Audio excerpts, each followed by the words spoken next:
Is there anybody out there? I feel like we need some cool intro music. I suppose you have got intro music. We have got cool intro music. Shall we just bang it straight on?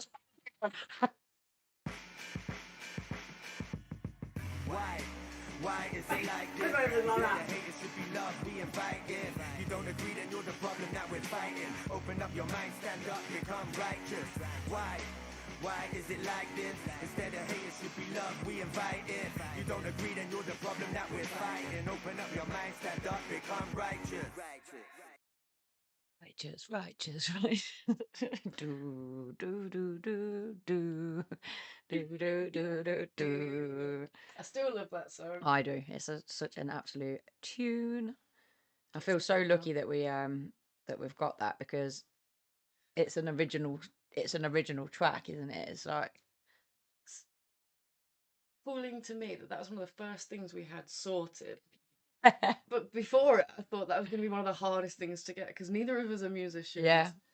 Like, yeah, how are we gonna? But then, ironically, we've now kind of got quite good contacts with a lot of musicians, haven't we? So it's making more. I think it's the link between being neurodivergent and being in those creative industries.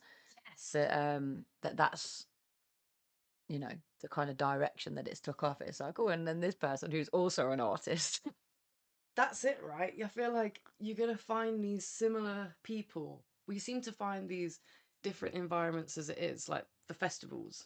Yeah. There's certain types of festivals anyway, not necessarily every festival. But, yeah. But even I think living in a field, living that kind of life definitely attracts a certain type of person, that are just a little bit more out there. Yeah, willing to live outside the box. If anything, it's more comfortable outside of the box. Yeah. I prefer it outside of the box. I certainly do, yeah. Whenever I've been squished into it, I've like lost hair, lost sleep. Don't do that. I had a moany day yesterday. I had a right moody day. You know when I know what started it off, and it's one of the most ADHD things to math. Yeah, what was it? I was made to feel like, I'm going to put it this way first, so then I'll give it the actually logical way. I was made to feel like I'm incompetent and I don't know what I'm doing. Oh. But what actually happened was I was parking and my partner suggested I park the other side. And this is a perfect example of how we can, like, what we hear and what's actually been said can be two different things, right? Yeah, and yeah, I think it's good to look at the whole situation like a boiling pot. Like there's loads of different ingredients that end up making that thing. So as I'm parking and he's suggesting something to me, how dare he? Another guy comes behind me waiting for me to, am I parking there? Am I not? But in my head, he's turned up and he's being like aggressive. He didn't even leave his car. Yeah. It's on. In my head, he's rushing me and he thinks I'm incompetent too. And I hate all men right now. And I just like, yeah. And literally it carried on for the whole night. I was just like, I'm pissed off. Everything I did, I just feel like, And shout out, kudos to my lovely partner. He literally like bit his tongue, like he could have blown up and just been like, we pack it in. Yeah. And he just continued to make jokes for himself to get himself through it. And then eventually it allowed me to, I just came back and I was like, I'm sorry. Yeah, came through it, came out the other side. But I think, though, that highlights the fact that experience-wise, in the past, you've been made to feel incompetent. And I think as female drivers, we do, well, I certainly do experience a lot more aggression from male drivers. Like, there's a certain rap that we already feel like you've got to like combat, right? Yeah, you already feel like you've got to be the best driver out there because women can't drive. So it's like you can't afford to make a mistake. There's people at crossings waiting at lights, and I'm like, thank you, just to make sure that everyone knows. Everyone's happy. The amount of blokes that go past me, and they're like, I'm like, oh, you're welcome. Yeah. Squire. Oh, yeah. It's more that whole like, look at how they're driving. Oh, I bet it's a woman. You know that's going on. So you're already aware, like, just now and again, if you don't know where you're going or something and you end up in the wrong lane and you do make those bad decisions, it happens to all of us where you're just like, oh God, I did that a bit late, or perhaps I should have done this or whatever. And you just know that they're like, oh, effing woman driver. You just know that that's what's going to be said. And I think it's that frustration of like, I'm quite a good driver. I've actually got a Class C license. I own a bus. I think that's awesome. I was talking about this to someone I can't remember it was now, a few days ago, about having that thing about you that like makes people like, I wasn't expecting that. Yeah, And yeah. I feel like that must be a really cool thing to have. And you've definitely got that. I think I've spent my whole life, before I knew I was ADHD, I've always enjoyed being that person that you wouldn't expect that, if you see what I mean. So, when you're in your teens and your 20s and an older person perhaps doesn't expect you to hold the door open for them or doesn't expect a certain element of manners, and seeing that look on their, like, proving them wrong or getting them to rewrite their judgment has always been one of my little pleasures. Like, not in a way of like, oh, I told you so, not like that, like in a smug way, just in a way that I think we naturally judge a book by its cover. Yes. And it's nice to be reminded sometimes, oh, maybe I shouldn't have done that. Maybe I shouldn't have judged like that. Like, I don't mind being that person that like, I don't know, plants a little seed. Yeah. Makes someone go, oh, wait. That's all it is. Just that little seed of, oh, I wasn't expecting that. Maybe in future I'll rethink kind of judging people straight away. And I feel like that's almost been one of my little purposes on this planet. I love that. That's so cute. Purposes on this planet. It's hard. I remember being asked it as a kid, what do you think the purpose of being alive is? And I think since that moment, it's just baffled me. Yeah. Like, what is the purpose of being alive? And sometimes I think as I've got older, like, that purpose or my understanding of that purpose has changed. And maybe that's just it. Do you know it? Do you feel like you've got a purpose? My purpose on this earth, I think, is just to help people. Yeah. I know that sounds really... No, I think that's totally valid. Like, I don't know how helpful I am sometimes, and sometimes I feel like I'm taking a lot more help from other people than... But we're all here to learn, all of us, whether our purpose is to help others, we're still here to learn ourselves as well. But I feel like Steph definitely has got the healer vibes of, she only has to sit down at a table and people are pouring their full stories out, which I've always had similar experiences. So it's really funny to see you get that same reaction from people. What is that? Talking about it, don't know. At the weekend. All walks of life. Like, you told me a story about how, like, literally your mum was like, "Oh my god, this person's clearly coming up to you, Lindsay. Yeah. You literally attract the most weird and wonderful beings of this planet." Like, and I get you. I'm exactly the same. If I guarantee, if I'm getting the bus, then the crazy one on the drugs wants to talk to me. That's what I was just literally thinking, is like, when I'd be sat at bus stops, I'd see them coming down the street and I'd just know they were making a beeline for me. There'd be 20, 30 other people there and they're already spotted I feel like they can sense this aura that's like, this person is accepting, open-minded, and I can tell them my sorrows and my woes, and they will heal me in return. Do you ever feel as well, like, I've definitely got like a proper nosy eye. Like, if something's happening, I'm looking, and I've been like that since I was a kid. Like, if someone was there with a disability, I'd be staring at whatever limb was missing. I'd be like looking at whatever, which it just... I think that's why I'm okay with kids looking at my skin now, because, or anything to do with me, because you just know a kid's like, what is that? Yeah. They just want to know. I had a little kid point out my hair once, like, it was bright pink, and this little kid watching, and she went, "Mummy, look at her," and the mum kind of went, "Come on," and I like burst laughing. I was like, it's fine, like, because I remember being that little kid and embarrassing my mum. Like, there's this story when I was like 2 or 3, and I said, "Mummy, look at that big," and she saw this big man waddling by, and she just knew. And as I got to, "Mummy, look at that big," like, she clamped her hand over my mouth. I was like, "Come on," like, scooted me off in the other direction. And I think that's just the innocence of a child. It was delight. It was sheer delight. I wasn't judging. I was like, wow, look at the size of that guy. And I think that, again, though, we got shamed around that, didn't we? Like, you're called a nosy park or a rubbernecker. It's a very shameful thing to do, to stare or to, kind of, especially if someone's different. But I think in a way that almost makes it worse, like, by not acknowledging there's something clearly different here. Yeah, it almost becomes like the opposite of helpful by ignoring those differences. Yeah, trying too hard. Hey, darling. In the chat. Yeah, welcome. How are you? Thank you very much. Well, we were both just having a discussion, actually, that Steph has gone crazy with the makeup and I'd not bothered. So it's nice that you think we're both glowing. We're obviously meeting in the middle somewhere. Between us, we've got some like super hot woman that's just killing it all the time. I love these the lights that we've got shining on those. I feel They like help, don't they? yeah, they definitely, what's the word? Like they heal all sins or something. I'm not sure what we're saying. There's a saying, but it's like you can turn up feeling like you look rubbish, but then these lights come on and Yeah, it does give you the light of heaven. Doesn't Yeah. it? Like we're just bathing in clouds. they do bathing in clouds. I love it. You're always glowing and always killing it. I Oh. appreciate Anna. We As do, are you, my dear. we do try. Are you in Oh. Thailand right now? She's not yet until the 29th of October. I think it's about then, but she's going through a lot of stress at the minute, ain't you, mate? We've lost passports and trying to get passport replacements and things like that. But then actual confusions around embassies and nationalities, Right, and yeah, okay. it's really my heart goes out to you, Anna, and I'm praying that you get it sorted. I think travelling, we might not be going, so we shall see. Oh, right. Prayers in the chat. Fingers crossed that this all works out and you get to go, because there's nothing worse than Yeah, I really hope you get it sorted, mate. I hate losing my passport and I hate changing plans.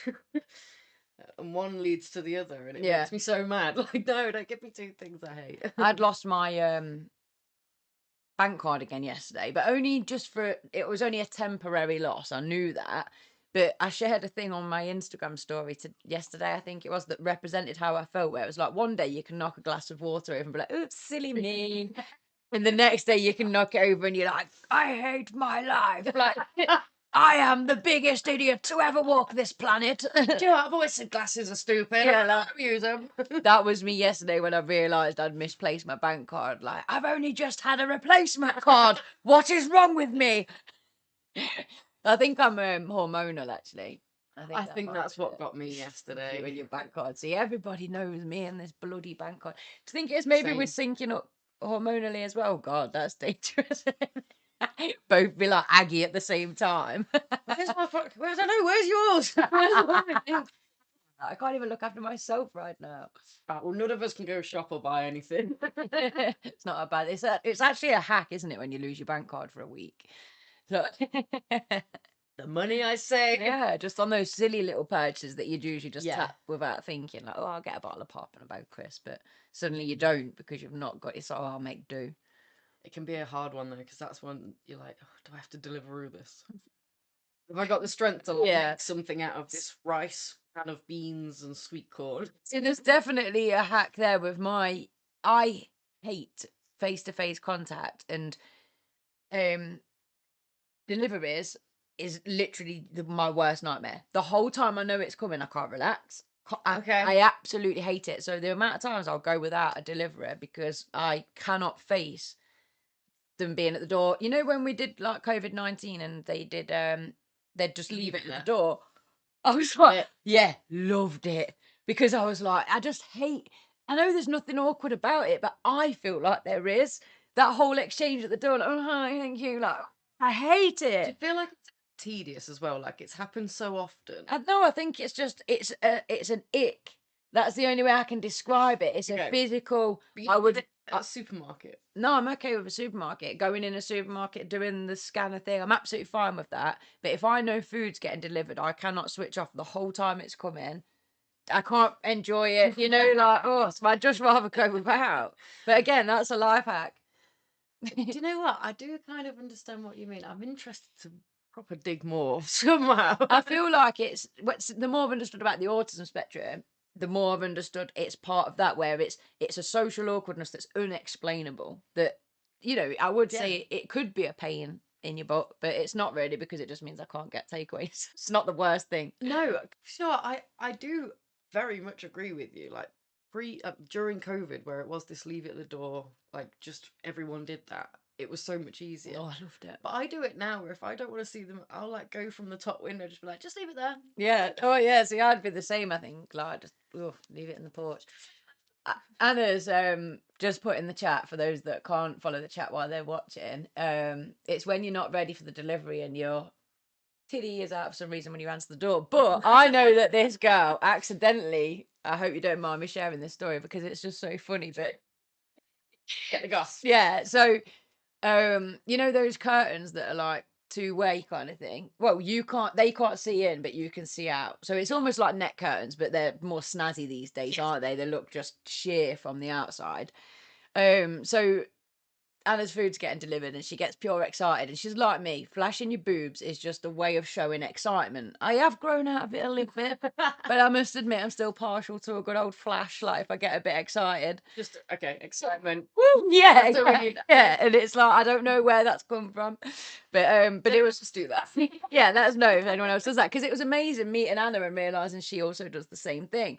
And she's 10 years younger than me, so it was like, oh, it's like my little spirit animal, like meeting me when I was like younger, and it's like really sweet. But anyway, so she gets excited, sees the delivery driver, like flashes because of these two-way curtains things. Opens the door, like, yep, takes the food, shuts the door. And then the next day, when she like comes home to her house, her light's on in the living room, and she's like, how come I can see in? And then she realizes that it's because if the light's on, this curtain thing doesn't work. Yeah, you can see through it. So this delivery driver had saw her full on.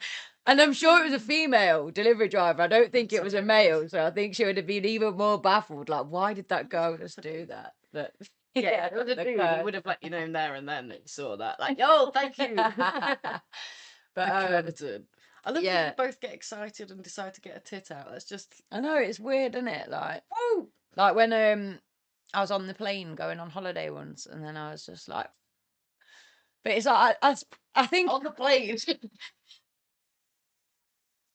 We're coming home. Is that even on the way there? No, it was on the way there. I was going to say, I've heard people are like, God, shut up. Yeah, I'm going to say, it wasn't all, I would have been gutted. I get the holiday blues before I've even gone on holiday sometimes. So I'd rather not have the holiday because I'm already upset about coming home.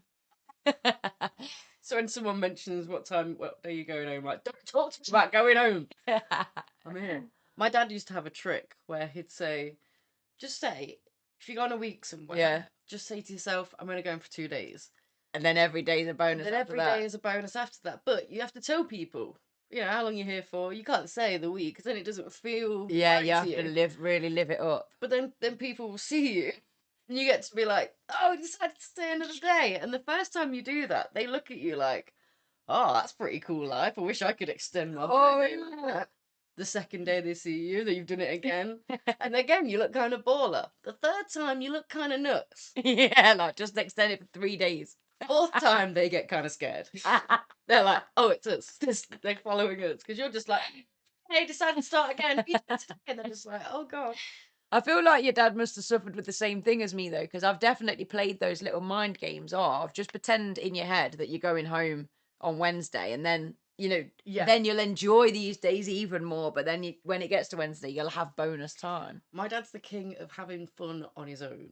Like, make a game or a joke about anything. Like, and I think you're right. It comes from this idea of like, he lives so far outside the box in his mind that normal life happens. Yeah. And he looks at it like, what? Why has that gone down? And he's got a really good like observatory kind of comedic style where it's just like, what's that all about? So he can make like he spent one holiday taking pictures of us all, but like he'd have the camera sort of thing right stand there. We got home and realised he'd zoomed in on my stepmom's face for every picture.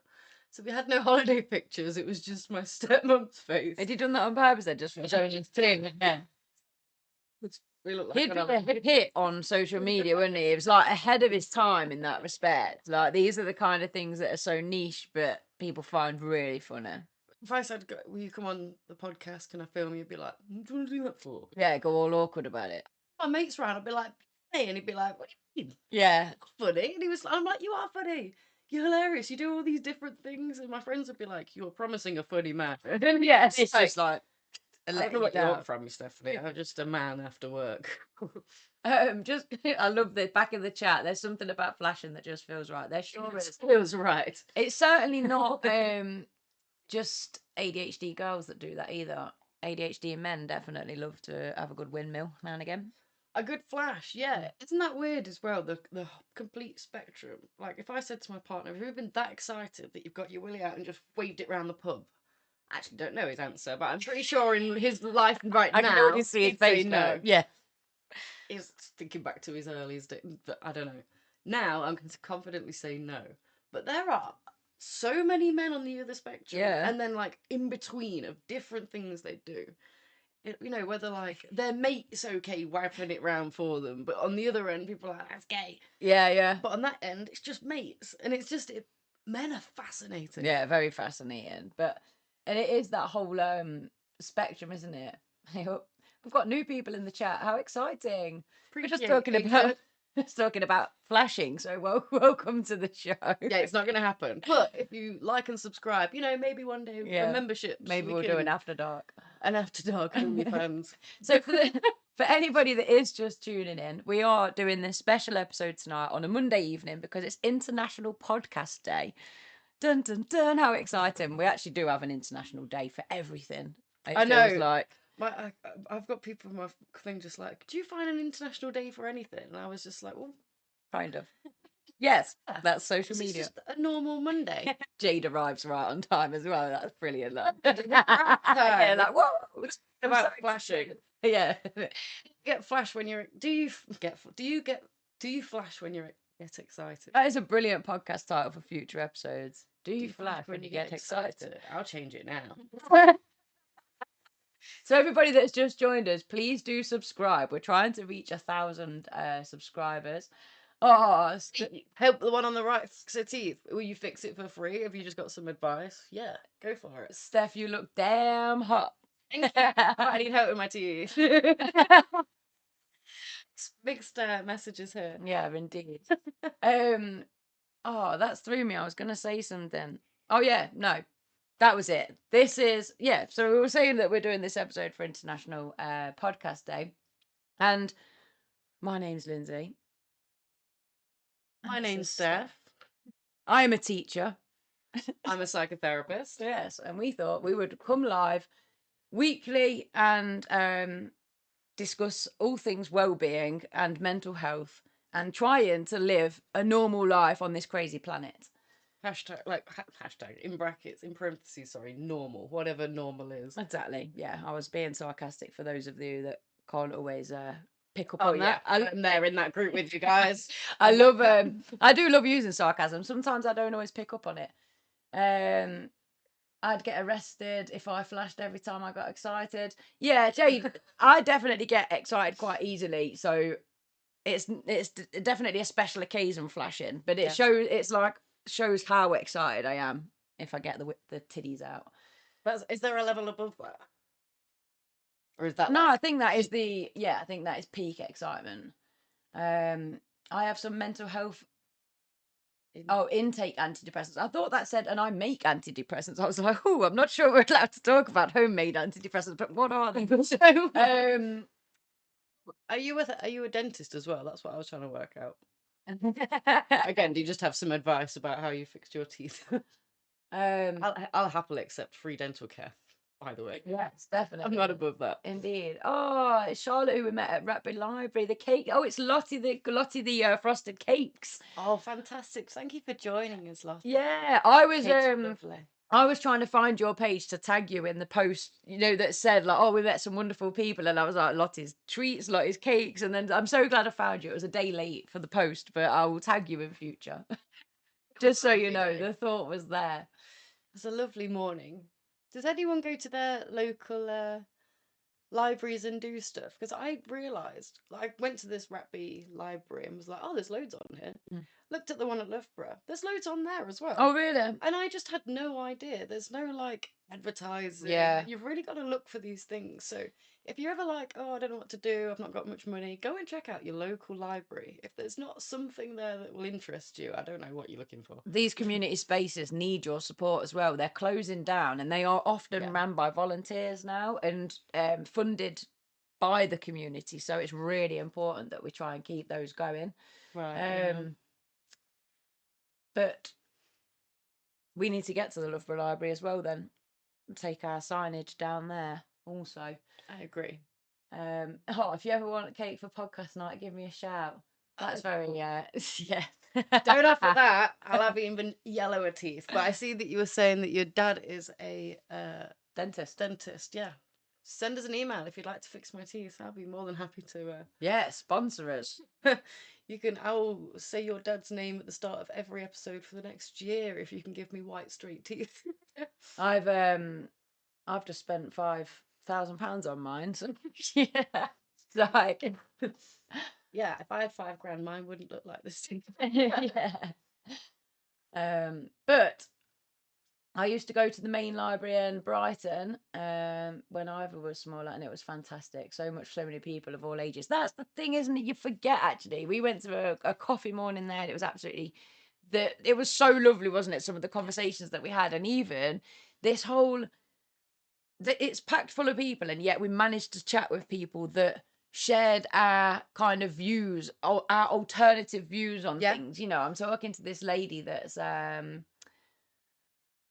like older, Late just say, 80s, I'd say. yeah, Early yeah, 90s. yeah, like so much older than hers, and yet she had similar views on you going back to herbal remedies and opportunities with the young, and she was really just, progressive. really progressive. That's definitely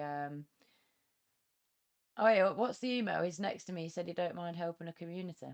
Excellent. It should be. That is fantastic. I'll put it down there. Yeah, we'll get it. And Jade's saying your teeth are beautiful, Steph, and I think they're beautiful too. I don't think there's anything wrong with your teeth. But I know that you have always wanted them whitened. Yeah, I'm kind of into things where, like, I'd love new teeth, but I'm not really fussed. They don't. I'm gonna say either. they're absolutely perfectly straight. There's nothing wrong with I'm with them. British. They all expect it from me, don't they? I'm always told that British people have horrible teeth, so I might as well. Oh really?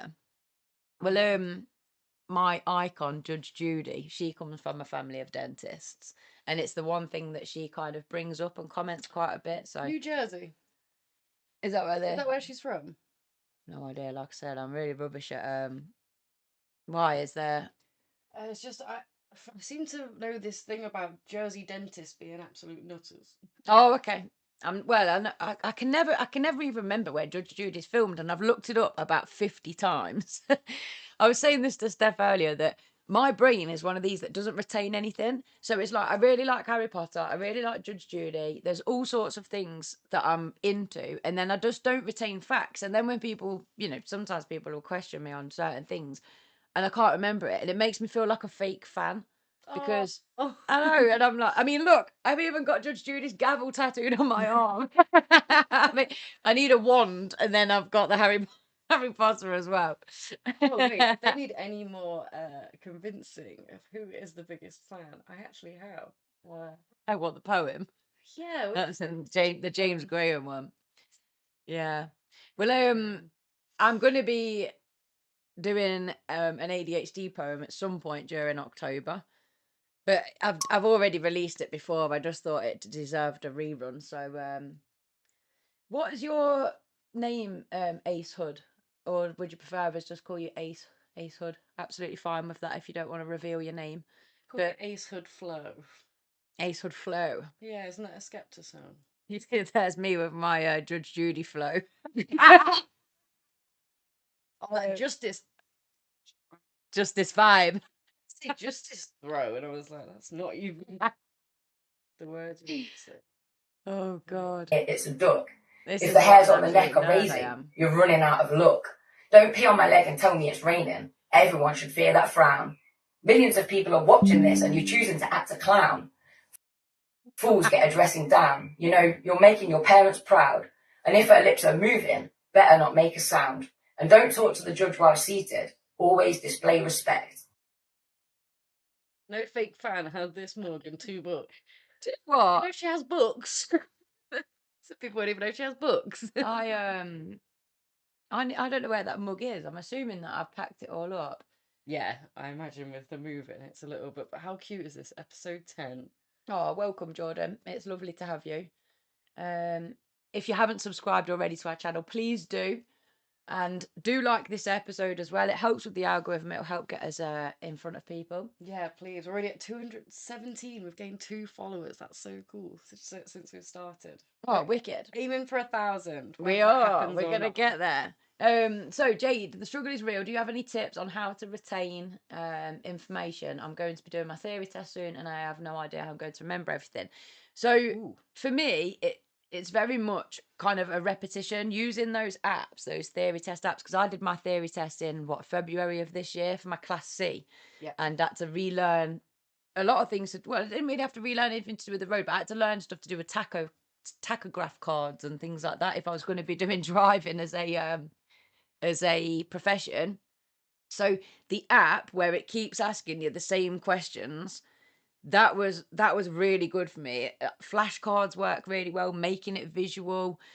So having like, if there was information that I was struggling to remember, printing it off so I'd got it on a poster and putting it somewhere where I was going to see it quite a lot, like on the front of the fridge by the light switches. You brush your teeth. Yeah, it's like, for me, it's very much visual. I can kind of almost put myself back in that situation and remember it. But it's all such short term. This is my frustration when it comes to exams like this, that you just learn it to pass the exam. And then somebody asks you a question about it 6 months later and you're like, oh, let me just Google it. Yeah, I remember there was, because I only learned, 6 years ago? And I did exactly the same process where I just did the theory test over and over and over. Same with the hazard perception. Just keep doing it The over. apps are really good for that. Yeah. Well, by the end of it. And I imagine it's going to be the same for you because you've been in a passenger seat in a car many a times. You know generally what things mean. You understand traffic lights, signals, etc. It will be about those 6 questions, I'd say, that you're like, I always get them wrong. And just focus on whatever those ones are, the ones that you slip up on. Like I said, put them around the house. Get someone to quiz you. If you can write the question and the answer, give them to someone else around your house or someone that sees you that can literally every so often be like, what does that sign mean? Or what do you do when this happens? So you can be like... Yeah. Jade has got this absolutely awesome bike with like a little kind of pull along thing on the back of it, and I can't remember what she called it, but she's selling it so that she can get her car.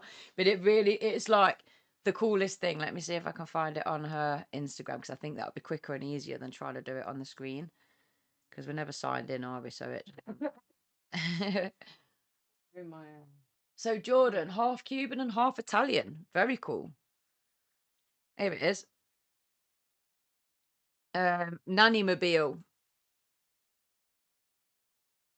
A nanny mobile.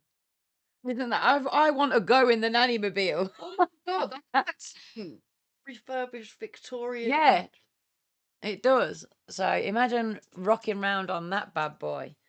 I bet she's the coolest nanny in the area, without a doubt. Car in front of the back. Electric cargo bike.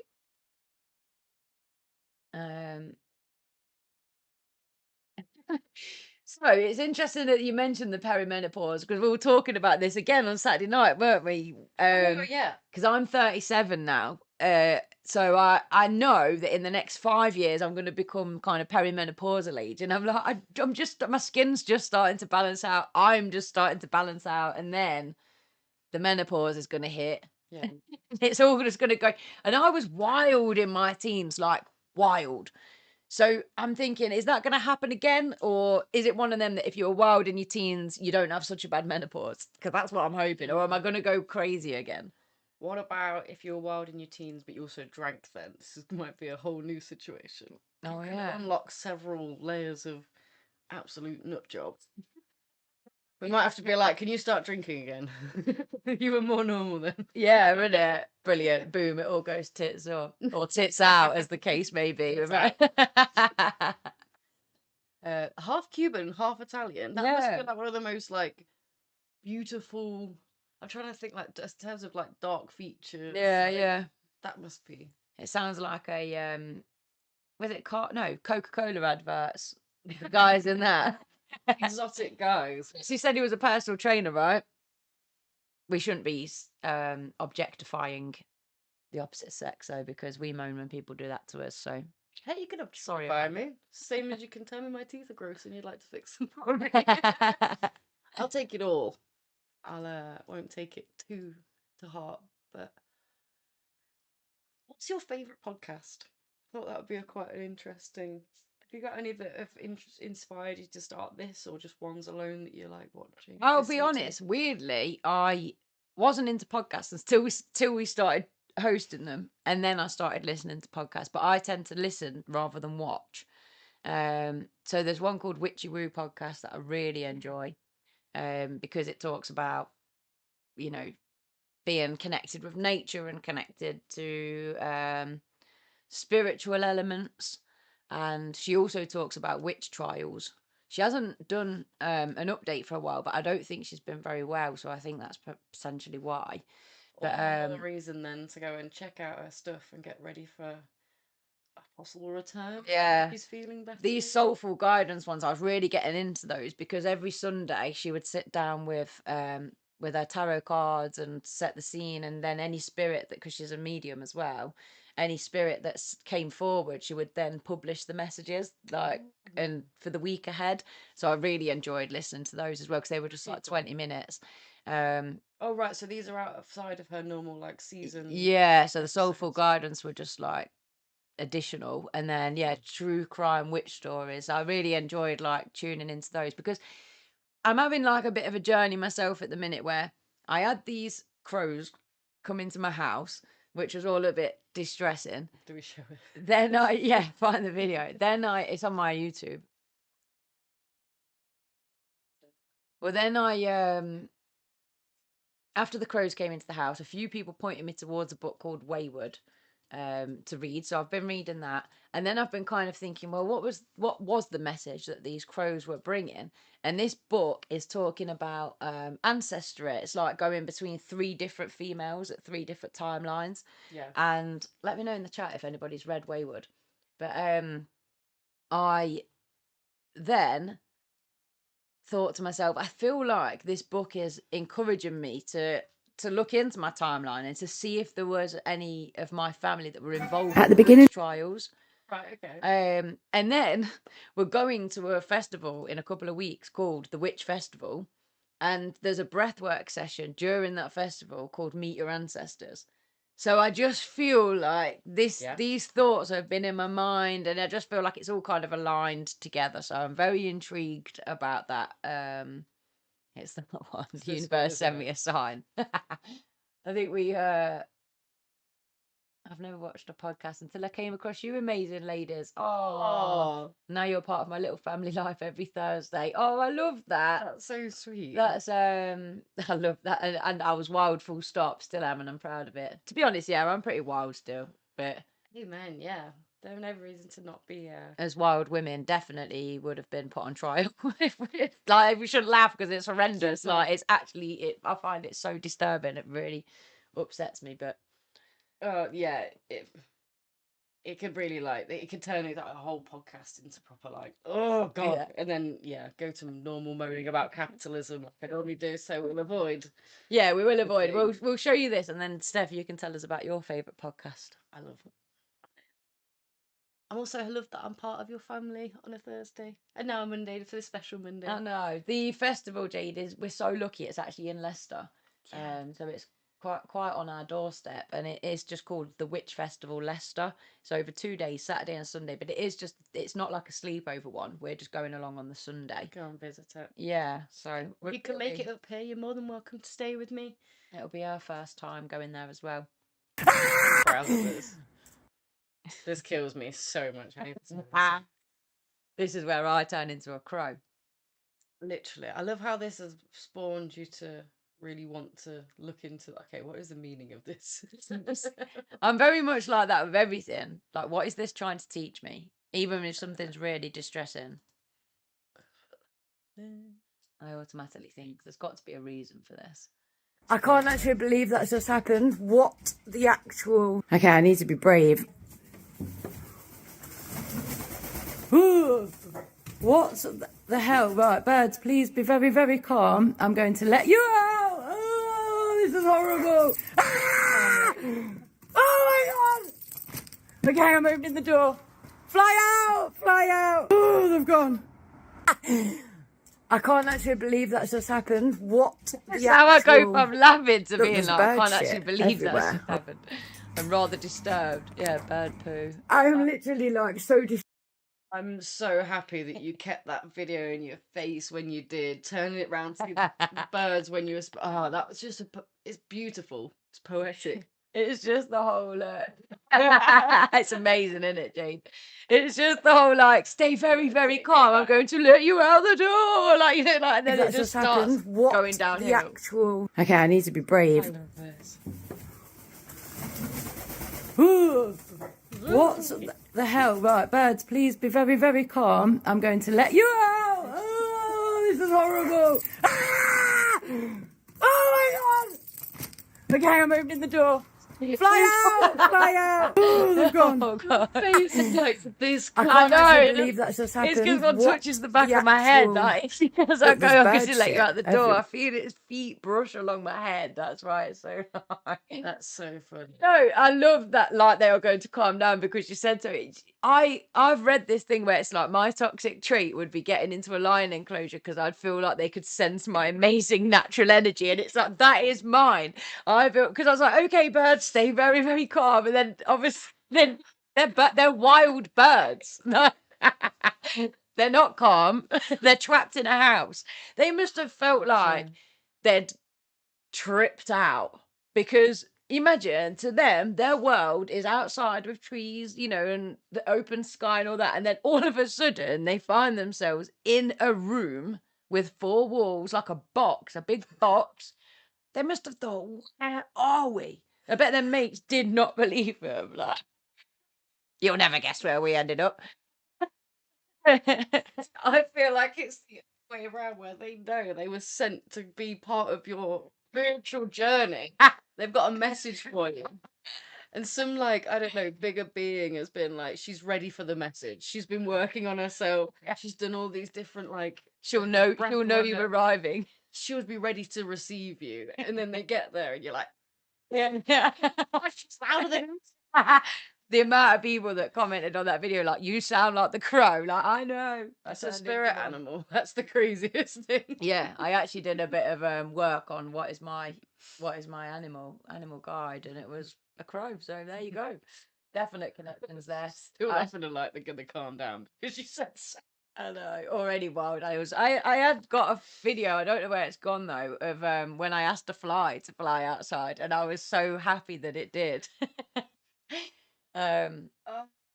Must do. You had it at some point because you got your mum doing the same thing, and she was like, "Leave, fly, fly, leave," and then she starts batting you with the teeth out. Yeah, she did. Lost her mind. Shout out, Mum, if you're watching, by the way. I'm sure you're not. I'm sure you're just enjoying Portugal. Oh, goodness. It's so depressing to think that that's where she... Then again, I am having great fun here on a Monday night, so... I'm not sure what Steph's spirit animal is. How do I find out? Well, I mean, sometimes you just get a bit of a feeling. I always thought... I started by thinking that mine was a cat, because for all these years, I was freaked out by cats. They'd talk to me in my dreams. I used to feel like I heard a cat now and again, where I'd be like, "Whoa, I just heard a cat meow. Did anybody else hear that?" And so so that was what I felt like my animal was, and then I started with that with the pendulum. Is my spirit animal a cat? And it was like no, and I was genuinely gobsmacked. So then I thought, well, maybe cats are attracted to me, and I'm scared of them because I was a bird. Is my spirit animal a bird? And it said yeah. So then I had to start working through the different birds. That's interesting. Jade's guessing monkey. That's hilarious. What? Because she's a cheeky monkey. I'm the year of the monkey. And Oh, wow. things. Yeah. Oh, interesting. Well, What is my spirit animal? I'm gonna do a quiz. yeah, go for it. Your favourite animal is a penguin, though, right? Is that? Do you Not like really. penguins? Yeah. Oh. So. I think she's a stallion horse. I'm so little and chunky though. I feel like I'm more pony. Little and chunky like a Shetland. Hello hat. I could definitely be a little Shetland pony. I'm not sure I quite understand the whole because I do believe that we have like a spirit team, like a team that's guiding us from the other realm. Mine have probably all got their heads in their hands saying, For God's sake, what are you doing? Why is this taking you so long? Hopefully mine right now are seeing that I'm trying to make an effort. Yeah. So, what's your favourite natural element? It's got to be water. Trying to think if I'm missing something out. Go with what if that was your It's just first water, answer. right? Yeah. Water does something to me that nothing else does. This is interesting. I feel at peace with myself most of the time. Peace with myself, Yeah. generally somewhat inaccurate. Yeah, it's everything else probably not. I tend to be more down to earth than head in the clouds. Ooh, and it depends what it is. What would be the in the middle of them two? Or what do you think? Observing me, I lean more in one way because I might be struggling to. It's a weird one, isn't it? Because I do think you're a down to earth kind of gal, but then you are inattentive ADHD, which is head in the clouds. So, you know. So I think fairly accurate. Yeah. We'll go with that one. I'm going to say maybe I feel like you're more down to earth than head in the clouds as you've got older. That would probably be the. Maybe. I find it easy to approach others. Fairly accurate. Depends what the situation is, I suppose. I frequently do things without a specific schedule or plan. See, I would say that you do schedule and plan. You don't stick to it, but that makes you feel more. That makes you feel kind of more prepared. Is to have the plan. Yeah, even if I've planned a different situation, it's that time I've spent planning, and I'm like, I can do this tomorrow. So it'd either be somewhat or very inaccurate. No, because it's without a plan. Yeah. Okay. Typical ordinary way feels like a betrayal of myself. What? Yeah, that's got to be accurate because you What's feel it like asking me? it's saying the ordinary way feels like you're betraying yourself. So you like to be Oh. outside of the box. Yeah. I frequently come up with ideas and solutions out of nowhere. Very accurate. To my own life. You're good at helping others. The more useful I am to others, the happier I am. Oh, that's Very cute. accurate. I spend a lot of time observing before I act. Ooh. I'm going to say fairly accurate because we have days like yesterday where just parking set me off. I like to be impressive to others. Fairly accurate. I'm always looking for new things to experience. Very accurate.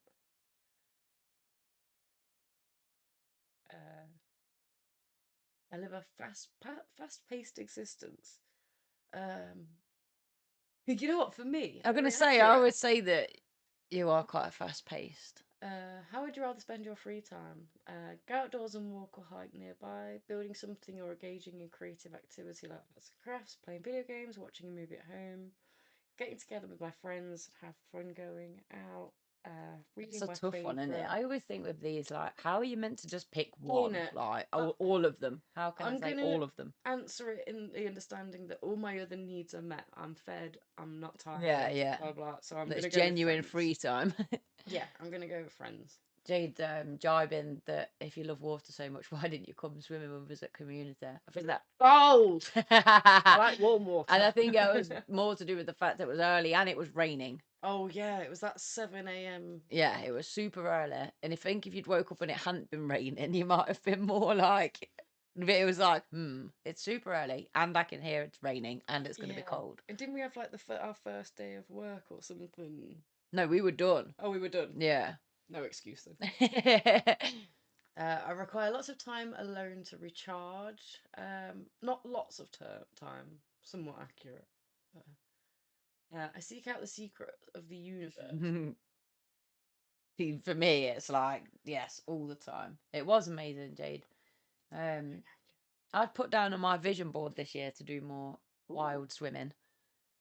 Ooh, you're the tiger. What it means to be the tiger. In the kingdom of spirit animals, the tiger puts a special emphasis on raw feelings and emotions. The tiger spirit animal symbolizes primal instincts, unpredictability, and ability to trust yourself.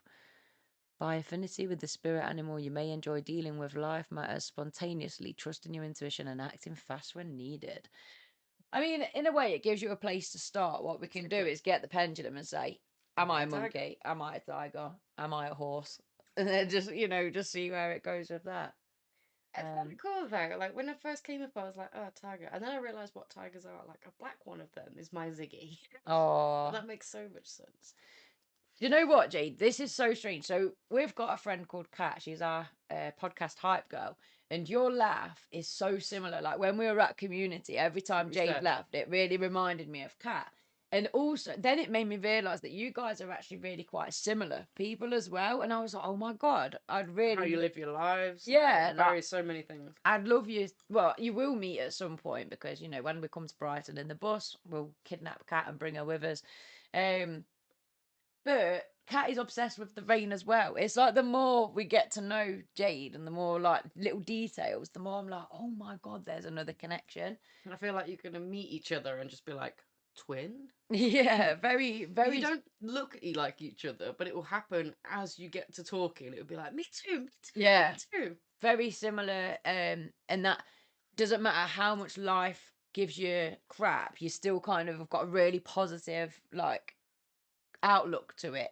You know, Yeah. very, very similar in that respect. But she goes out to walk in the rain, and she said the other day I turned up and it was absolutely smashing it down, and she was getting ready to go out for a walk. She was like, you know me, I'm a weirdo, I love the rain. But I was like, I don't think you're a weirdo for it. I totally vibe with it. I think it's Yeah, you like it, and rather than adhere to social convention that says it's raining, get inside, you're like, why? I've got a coat, I've got yeah. an umbrella if I need it. I have a spirit human. I love that. I've got lots of spirit humans. Me and Kat often say that we're soul sisters as well. Like we believe that we've lived many lives together, and you know we keep coming back together in different lives in different situations to help each other learn different things. I love that. Hey Dane, welcome to the show. Thank you for joining us. I'm just talking about your sister. Yeah, how amazing she is. But yeah, the rain thing as well. I do believe that rain is really like cleansing for your energy. If you need that bit of a spirit boost, an energy boost, I think getting the rain on your skin actually is a really good way to do that, unless it's polluted acid rain. But I agree. I There feel you like, obviously if you're late and you're trying to get somewhere or you're busy and it's raining, then obviously it's not that. yeah, But if you've got some free time and it's raining, and recently here it has been like storm central.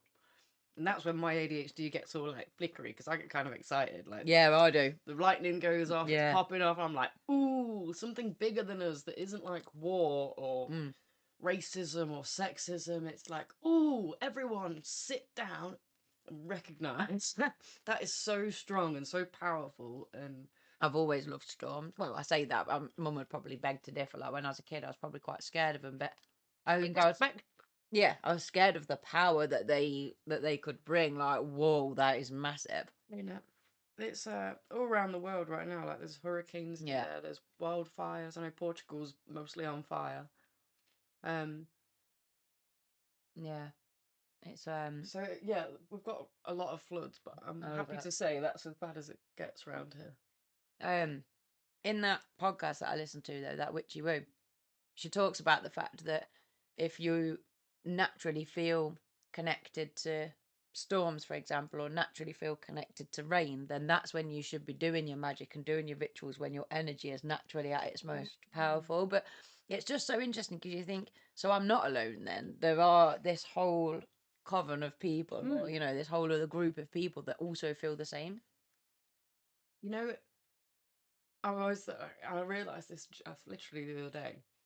Being able to pause the TV or something to observe the storm. Like, I know I've been in past relationships where I've been like, what are you doing? And I'm like, it's storming. And I always get like I get kind of worried that I'm annoying people by like, oh, I want to like count how long it takes or go see it or whatever, whereas I don't want to miss the TV program.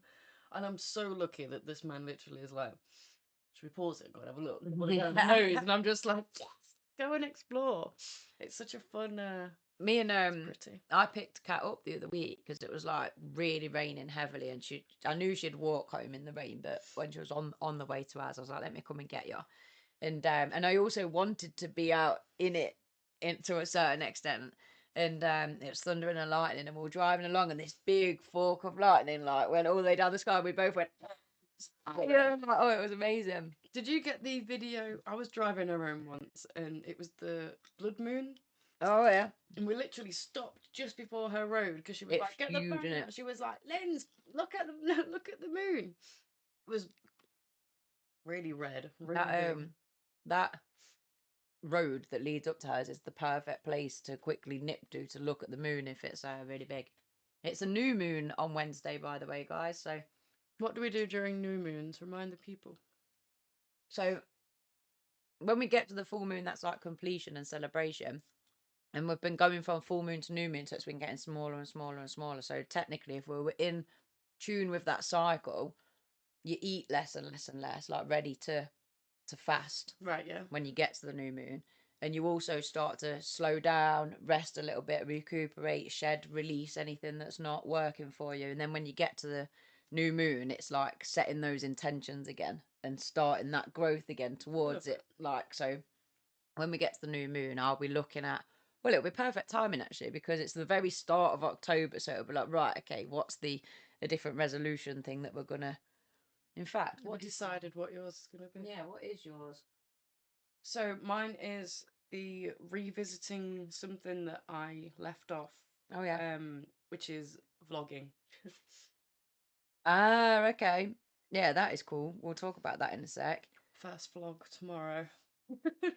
I'm gonna do a month without something, and I'm gonna do a month without coffee again, I think. Ooh. Because I actually did it for Lent this year, and then once I'd done it, was not bothered about going back to coffee, but then it's crept back into my life Right, again. okay, So yeah. I thought do remember there was a time when you had like the mushroom powders and stuff Mm. like that, then when you were finding some I was having alternative coffees. The thing is, matcha.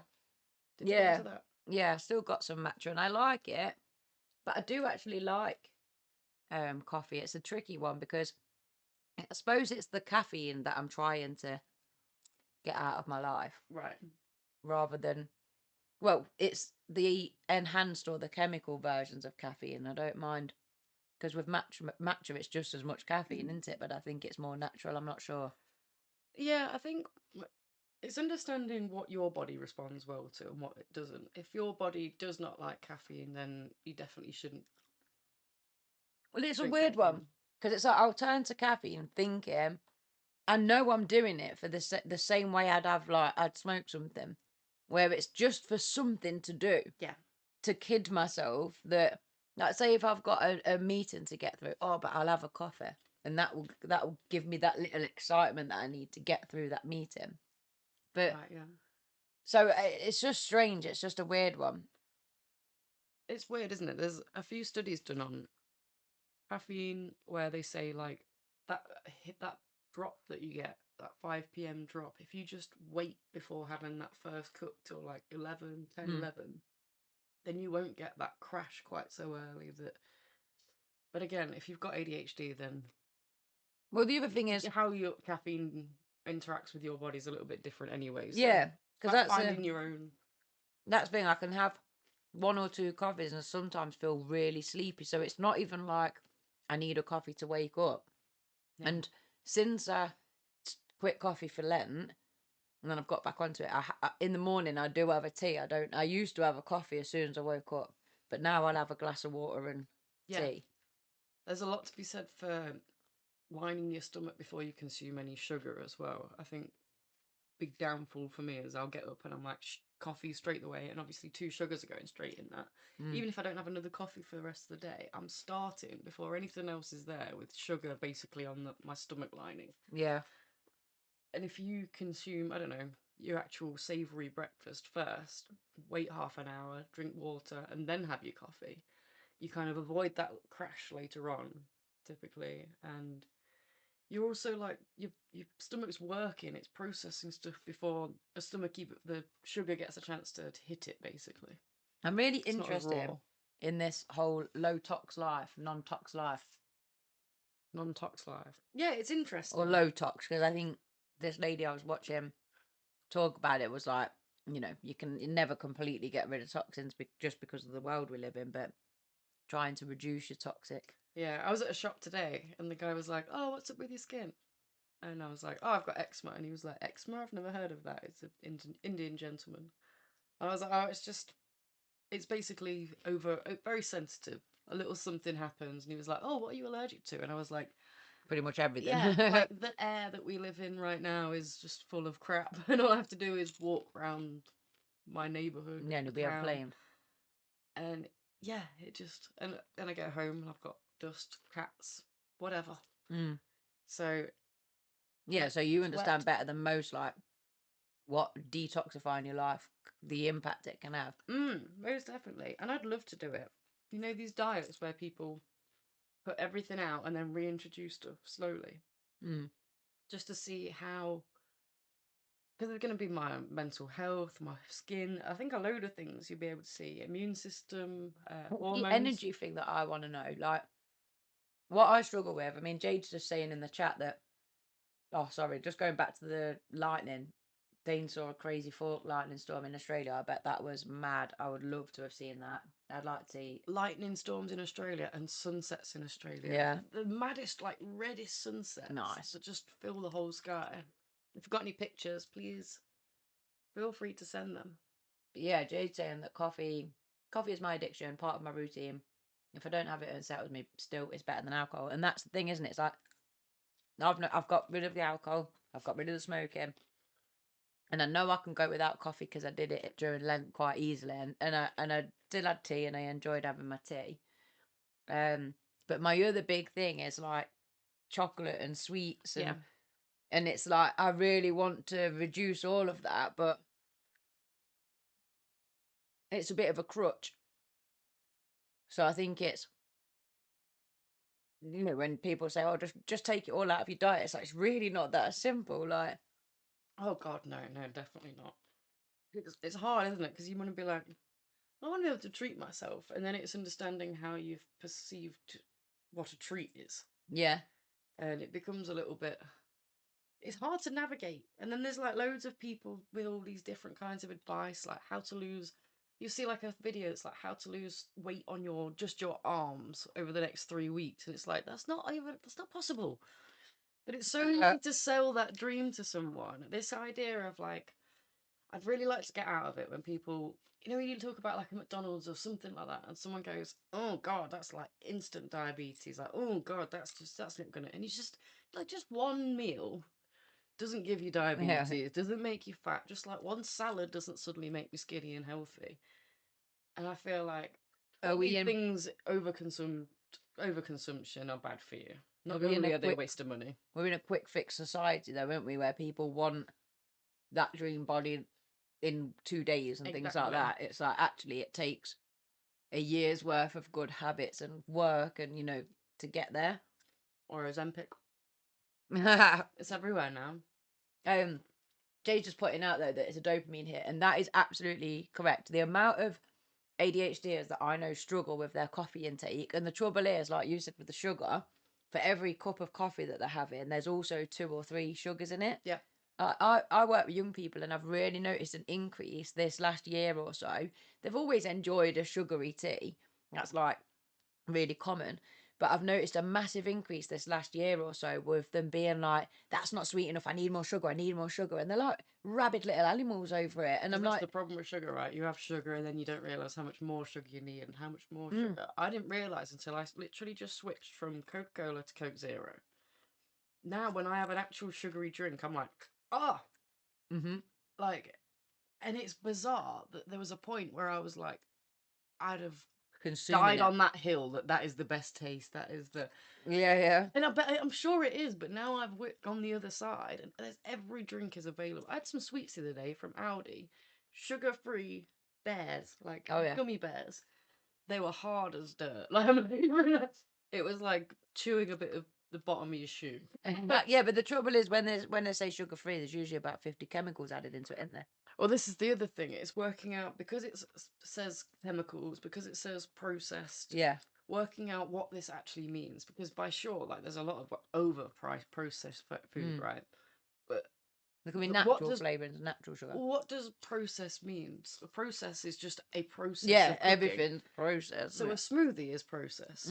It's about working out for yourself, like which of these chemicals are actually bad for me. Because if you look at sweeteners now, they're all saying what I've been saying for ages, and that is literally that it's way better than sugar. The studies that have already happened are only taking place with people that are overweight, therefore their results are, because that's the only group of people that have consumed sugar-free things for so long. Okay. Yeah, it's just not extensive enough. The research is showing like you're way better off. But I understand the during the 80s, right? They just started replacing stuff with these sweeteners. Yeah. And it must have been like, hold on, what are you putting in my body? What are you doing with this? I think the other one to watch though is fat free. That's another one where because it's free of like it's fat free, it's actually got so much worse stuff in it. Sometimes it's just the amount of salt that's in it. Yeah. So it's like you're better off just having full fat but consuming less of it than going for the fat free options that are then replacing it with something else. And the thing about fat is our bodies are built to process fat. Yeah. You can eat fat till the cows come home. If you're burning that off, Yeah, then yeah. it doesn't make any difference. Sugar, we weren't. I switched, just going back to what you said about the sweet thing, I switched to honey in my tea instead of sugar at the start of this year Yes. and had no hay fever symptoms this year. Absolutely like amazing. Oh, so if you get this honey from the bees that year, maybe it gives But you it's some not sort of- even it's not even local honey that I've been using. Just it was only when we got past May and then we got into June and then and I'm thinking I've not had any hay fever symptoms, and then I realised, oh my god, but I've also had at least a spoonful of honey a day every day since Christmas.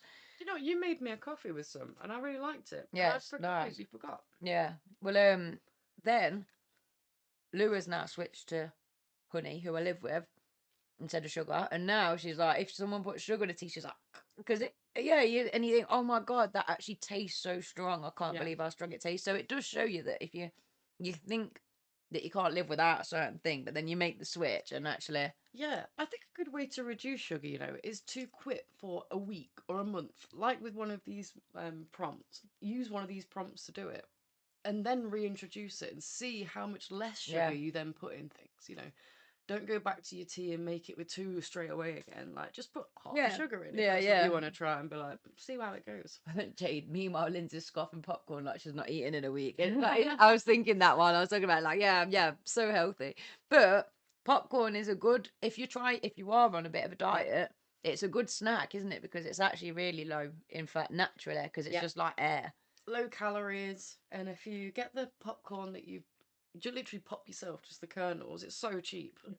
A bag of that stuff is like £1.50, and you've got about 100 bags of popcorn that you can make with that. I forget how much I enjoy popcorn until it's in front of me, which is why I'm scoffing it like in a week, because I'm like, oh my god, this is so nice. It's so I do that all the time. It's so light and moreish, and then you think, oh, I've just finished a whole bag. So that's a really good point, actually, when it comes to podcasts. A big no-no, or actually an area for discussion, is eating on air. There's people that cannot stand the... Yeah. And then there's some people that like it. Yeah. How do you... Like, have you ever watched a podcast and this has been a problem? Either someone's been eating. I wouldn't be able to chewing cope gum. if they were really chewing in the mic. I wouldn't be able to cope with that. Quite a lot of the time when I'm watching, because you asked what my favourite podcast is, H3 podcast. I'm always going on about it. When I'm watching that, there'll be a load of comments in the chat like, audio, stop chewing. And I've realised I've been watching it and I've not heard it at all. Oh, okay. And I understand that I don't listen through headphones. Yeah, I think that definitely changes stuff. It must do, right? Because there's people that are literally going ham in the chat, like, sort it out or just quit. Like, they're getting real mad. And he's like, hold on, I don't even know and they go through a process where they'll get a new mic. Recently, he's got like a Britney mic because he's got Tourette's. He moves around a lot. He kind of goes in and out of audio, moving around. And now he's got this. He can like get up, walk around the studio, and you can still hear him, even when he goes to the toilet. That's another thing. But people in the chat, there's a slight change of audio, and they're going insane. Like, it's a sensory thing. It's got to be. Well, Dan was like, I'm almost certain that it's a psychological thing, that if you'd have turned up with just the normal mic turned off, people wouldn't notice. But then he's forgetting about the people with sensory, they're experiencing it a lot more drastically than other people. It's bringing misophonia to mind purely because it's irrational. But like, I was tutoring earlier and my student was doing this with a paintbrush, and it's like making my ears hurt now. Like, I heard it and I was like, ooh, yeah, stop that. And there's certain sounds that really go through me type thing, but that other people haven't even picked up. And I know that that's a sensory thing. But do you remember Meliz said in the chat that she likes it if people are eating because it encourages, it kind of soothes her into being Yeah. ready to eat. It's like somebody's eating with her. Let me show you. Actually, there's been an incredible story with mukbangs. I'm gonna say it's the mukbang. So- Jade, I used to feel the same about putting on weight, even if I was eating air. Like I used to say to people, oh, I've only got to look at a cake and I'll put on weight. But I feel like my weight's really balanced out recently, but I have been quite active. Next year seeds being sowed. I'm definitely going to try and nail my inflammatory food, so reducing the cakes and the chocolates and stuff like that. So maybe I will lose a few pounds, but I feel you on that, girl. And then it is sensory. Shana is super sensitive to slight changes. It's really common, and I think H3 podcast in particular is attracting quite a neurodivergent audience. So you're going to have this audience that's really. My ex he'd have his earphones on, and then he'd say to his mate, he'd say his name and then go breathe in, and that's all he'd say. But his mate was obviously heavy breathing, like, and that's one that bothers me actually. If somebody's breathing, like, there's a student at the minute, and he breathes really heavy when he's working.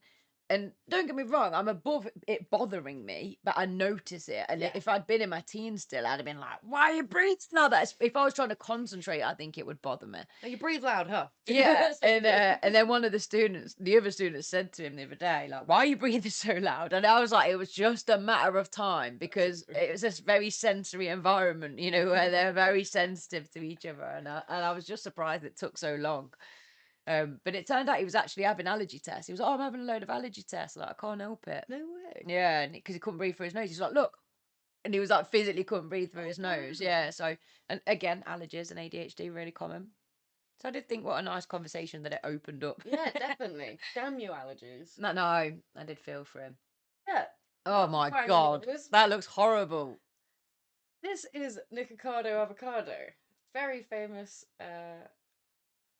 That's horrid. Really making it worse. And he'll literally sit there. He's quite funny in a very strange way. He's definitely a performer. But he's spent the last 2 years losing weight, but with like a back catalogue of pre-recorded episodes. Yeah. And he now looks like this. He's lost so much weight. And he came back. I played to him. And he did this like Joker-esque style like video where he was like, you all fall for it. This has been the best social experiment you've ever seen. And it was like, everyone was like, what on earth? Why did 2 Steps Ahead? So 2 years ago, he made a video called 2 Steps Ahead where he sort of hinted about how judgy people are. You'd all tune in, but it's all to hate me and leave me comments, blah, blah. There's some people who are so invested that you think you're my actual family and my friends and you stick up for me and you're all invested. So since making that, he recorded a load of episodes. Yeah. Was losing weight in the background. And he came back with this video, 2 Steps Ahead, and in the same thing, he's giving a dialogue for the stuff that he was saying 2 years ago. Not only that, he was then able to prove that something to do with that video was made to, like, he's so, like, he is 2 steps ahead, he's 7 steps ahead. Yeah, yeah. To the point where he was like, it's AI, what do you mean? So now people are like, wait, no one knows. Yeah. Is he not? He's got to have, right? I've been looking so into it, like, there's no AI that's this good yet. I've definitely heard of this Nikocado Avocado, because I was like, I've heard that name and wondered what on earth it meant, just as in passing. Yeah. Or, you know, somewhere. And now I know why people were talking about it. He was just like, it's insane. That is crazy. It's nuts, right? But yeah, that's the mukbang side of life. You've got like potatoes. Do you know what I think is amazing? That it takes all sorts. That so with Jeffree Star eating Taco Bell, you can never Oh wow. Pink taco. You can never say everybody hates that, because it's never ever going to be true. You've got people that love watching other people eat and people that find it disgusting. People that are not bothered by it. Yeah. You know, like everywhere. literally order their food in time to sit down and watch these videos with people. And Where watch they them literally eat. just go through, and it will literally be like, I spent $100 at McDonald's. It's all like real consumption based. I quite often wonder where my kind of, because that Put it out video together. of that, like even all of those pictures of people stuffing their faces makes me feel really uncomfortable. That's interesting, right? Yeah, because where has that come from? That Yeah. I find it like, ew, Yeah. why, you know, but it's quite a strong reaction. So you're clever enough that you have that reaction, and then your brain goes, "Why is that?" Yeah, Some like people go, "Ugh, comment section," as though the they're stuff. absolutely right. Yeah, and they just have to. And it's now he's lost all this weight. It's insane. It's blown my mind. That is so cool though, because one of the things I've always struggled with, and I have got so much better the last few years, was that wanting that. When I wanted to write a book, for example, my brain had already been like, yeah, but by the end of today, the most you're possibly going to have written is one chapter. And I'd want to have finished it by the end of the day, even though I knew I'd solidly hyper focus and write all day. But I knew how much I could possibly write in that time, and that the book wouldn't be finished. And I've always really struggled to do things for the sake of future. So the fact that he could do that, knowing that in 2 years' time he's going to drop that. Throughout all that time, didn't once, because he was releasing videos like up to like a few days before that video came out. Yeah, yeah. And there is still comments like, "You fat whatever," Yeah, yeah. like coming at him. The amount of times I just want to be like, "Look, you idiots!" And he was making cameos throughout all that time, and you can see he's like so much investigation work where he's like making himself look bigger, like putting his chin in, doing it from certain angles. And if you paid attention, you could have been like, "Ah, he's losing weight."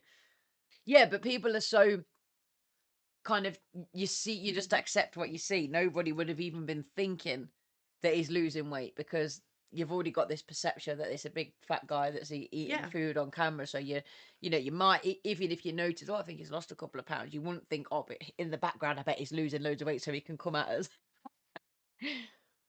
The whole thing blew my mind. Like YouTube, I always think I've seen it all with YouTube, and then something happens, and I'm like, "Oh wait, no, there's a whole new thing." I like it though, because like I say, I really struggle with that forward planning. Like even with this podcast, we've both said it's like the most longest commitment that we've ever made to a business idea, and not kind of at some point gone, forget this. Not necessarily give up, but as in been distracted by a new, more shiny, exciting idea. Yeah, or like our perception of what works involves that, like, oh, that wasn't quite the case, and we should probably not put too much effort into that. And this hasn't happened here. Yeah. There's never been a time where like, maybe we shouldn't do this. We Even with all the mistakes and all Yeah, the yeah. madness that it is. We've changed, haven't we? Where we've changed the day, we've changed the structure, we've made changes to experiment and see if that helps, and if that helps, and if that helps. But we've not kind of gone, oh, I've got a new idea now, or let's quit that whole thing. I think that's interesting, because I got here, what advice would you give to someone? So that's really interesting, like this trying things, seeing what works, seeing what doesn't work. But have you got any advice that you would give someone that's starting out? For starting out on a podcast, I think it would be aim big, but try to celebrate all the teeny tiny wins, because it is so. Some days I feel so like, oh, for God's sake, why is the video not getting loads of views? That was such a valuable episode, or whatever. Yeah. But then on the other times, I'm like, everything takes time. Rome wasn't built in a day. We've done so well so far, and then you've got the odd comment coming in from somebody that's found a certain episode really, Right. inspiring, and it's really hit home, and it's really helped them, and it's all of those little mini wins that keep you kind of trudging along. So I would say dream big, aim for that 10,000 subscribers and 100,000 subscribers, aim for it, but don't give up when you don't get it. I hope you get it overnight, but don't give up when you don't, kind of thing. Because I won't say don't expect to, because you should expect to, Yeah. totally don't,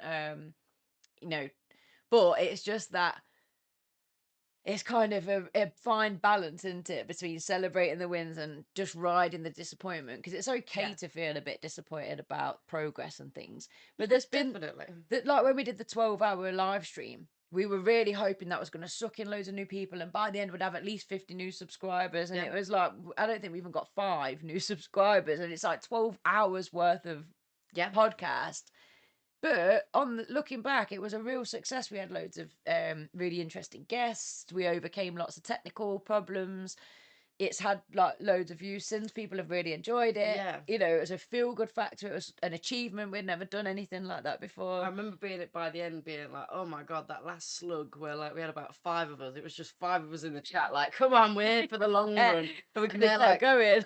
girls, and it came to it, and there was that. It was really We sweet. spent 11 hours and 59 minutes thinking, oh my God, this is, I could do with this ending now. Until it came, and I was like, I don't want to end it. Yeah, it was so nice that like I know James was in the chat and Hope was in the chat. yes. It was really sweet when it was like they were there till the end. Oh, that was awesome.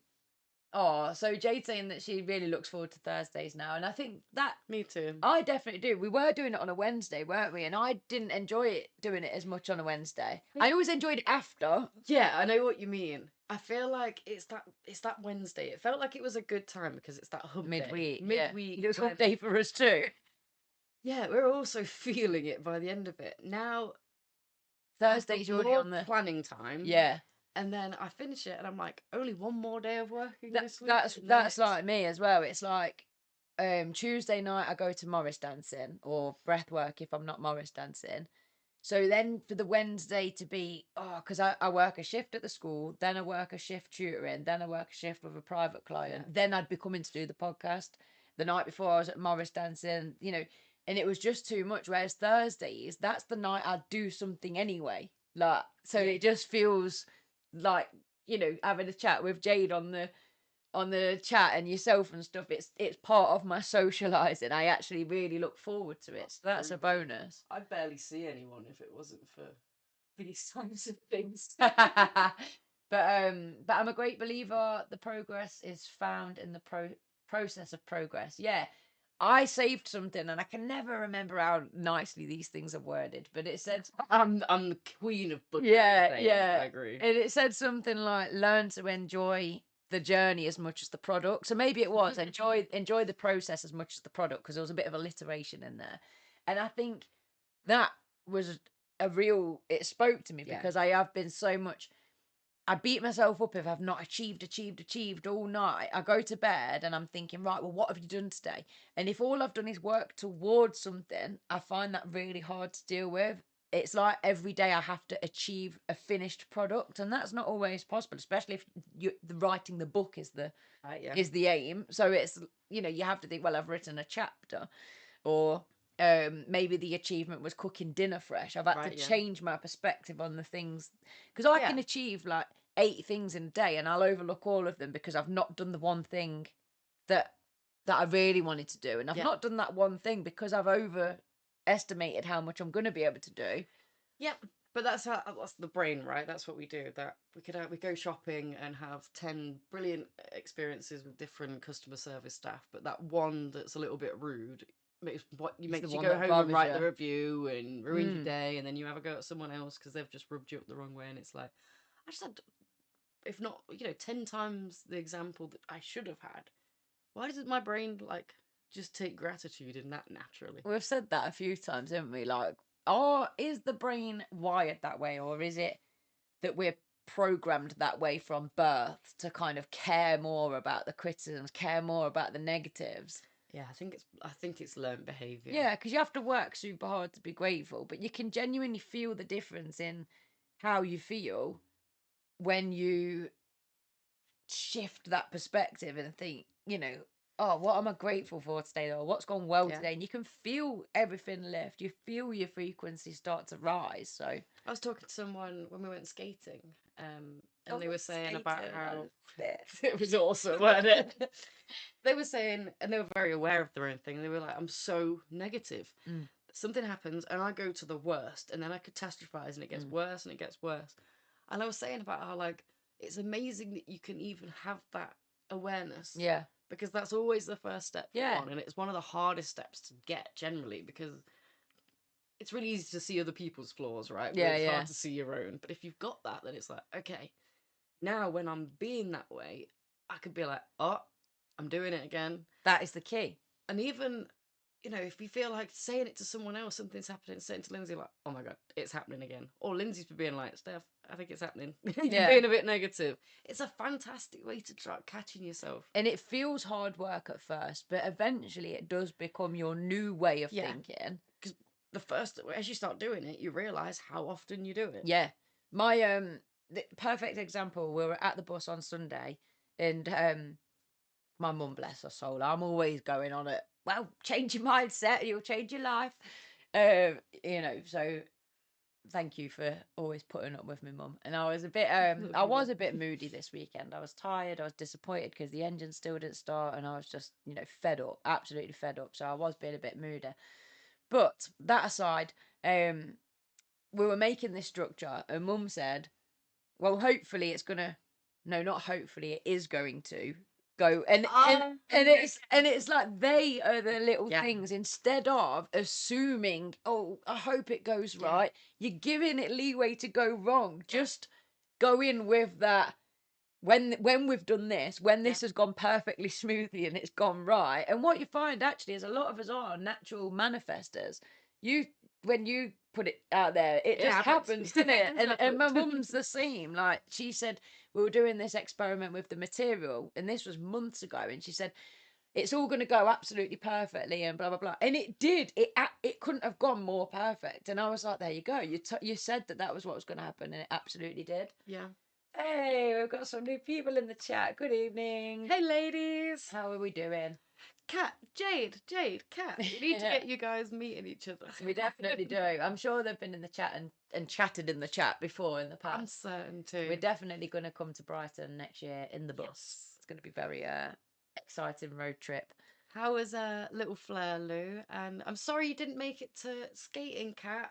I missed my skating buddy, I'm not gonna lie. Yeah, we all missed you. Especially because we knew you'd have absolutely loved watching, what is it called, jam skating? Jam skating. Yeah, there was a lot of that going on, and you'd have been able to have got in the middle of tried it with them as well. It was literally they would look so helpful if you wanted to have done it. They looked so bloody cool. They looked really cool. My dopamine, it was making me, I nearly flashed my tits. I was but it was that level of excitement where we say the title was going to be so excited. I was do you ever get so excited that you flash your tits? No, that you flash. I've got to sorry, carry on with you if you know where you were at. I do. So we're skating, there's music on, people are dance skating or jam skating, technical term, and I'm just skating around in circles with this music going on, and my dopamine, you know, it was just through the roof. People are wearing cool outfits. I'm thinking, I am in the coolest place I have ever been in my life. Like, look at people's outfits. Look at the range of people that are here. You know, there's every type of person, age, gender, everything that you can think of, all dressed all totally different. People doing cool tricks, just like gliding past you backwards while stepping over the steps. I'm barely keeping on my feet, just going around in circles. But that level of excitement was up there, and I just thought, this is incredible. Yeah. She's flashing. Just put that. Yeah, so excited. She's flashing. I don't get people on. I don't know what we're... But yeah, so thank you to Kat and Steph for getting me involved with skating. We've done good, girl. I need to keep going. No, we just do need to keep going. I'm really hoping that we can do the Halloween one, because October is shaping up to be so good, isn't it? I'm so excited. The plan was that I was going to film all of this one and then put it as the first episode for Vlogtober. Yeah. But then when you sent me the thing for the October one, the Halloween like fancy dress going on, I was like, you know what, I'm going to just test the waters here, enjoy it here, and I know exactly what I'll be able to do and not do next time. And now I can't wait. It's going to be so much fun. Even in fancy dress as well. It'll be wicked. I'm well excited. It's I think 14 quid to go for that night. Oh, is it? Yeah, but It's open till 2 a.m. 2 a.m. skating. Do you know what? Even if I nip over next door for a nice curry, we got there, didn't we? And it was like the Ooh. car park was full. And I mean, you know, when you're like waiting ages for someone else to come out, like there is literally nowhere. You're driving round, and then you're worried that the people behind you are going to take that like Yeah. maybe person that's leaving. It's just a nightmare. I would like to know what the reviews are like on that slice of India, because it was so busy, wasn't it? It just made me think, surely this is the place to be for an Indian. Can we do a fan meetup at Slice of India? Because it looks like it was fairly big. Slice of India, Derby, this is it. That's got good reviews, hasn't it? Show the people. If you're ever in the Derby area, Slice of India smelt gorgeous. And it looked like it was super, super busy just from the car park. When's Diwali? It's coming up. 1st of November. Oh, very cool. That'll be a... Festival of Light. Oh, we need to go into Leicester, don't we? And do something for that. Yeah, definitely. There's pictures. Of the food. Look, I bet it. Do you think it'll be under food, or do you think that'll just be the menu? Yeah, it's not really got pictures, has it? Function gallery. Aha. Weddings. I'm such a food fiend. Especially since giving up all of the all of the vices. I'm like, oh, food. Give me that food. Yeah. Oh my goodness. I don't blame you. Just in case that music is copyright. Don't claim me Slice of India. I'm trying to give you some promotion Yeah, here. and it invite us for dinner. We will big up the place. It looked like your average restaurant, did it? It looked like a warehouse converted, but obviously you can only see the front bit. God knows what it looks like once you get inside. I'd be quite. Oh, it's got tuk-tuk. That's exciting. See, any photo opportunity, and you've got me there. It's an Instagrammable place. It looks huge. So it is a buffet. So, do you want to explain to the audience what your challenge is for October then?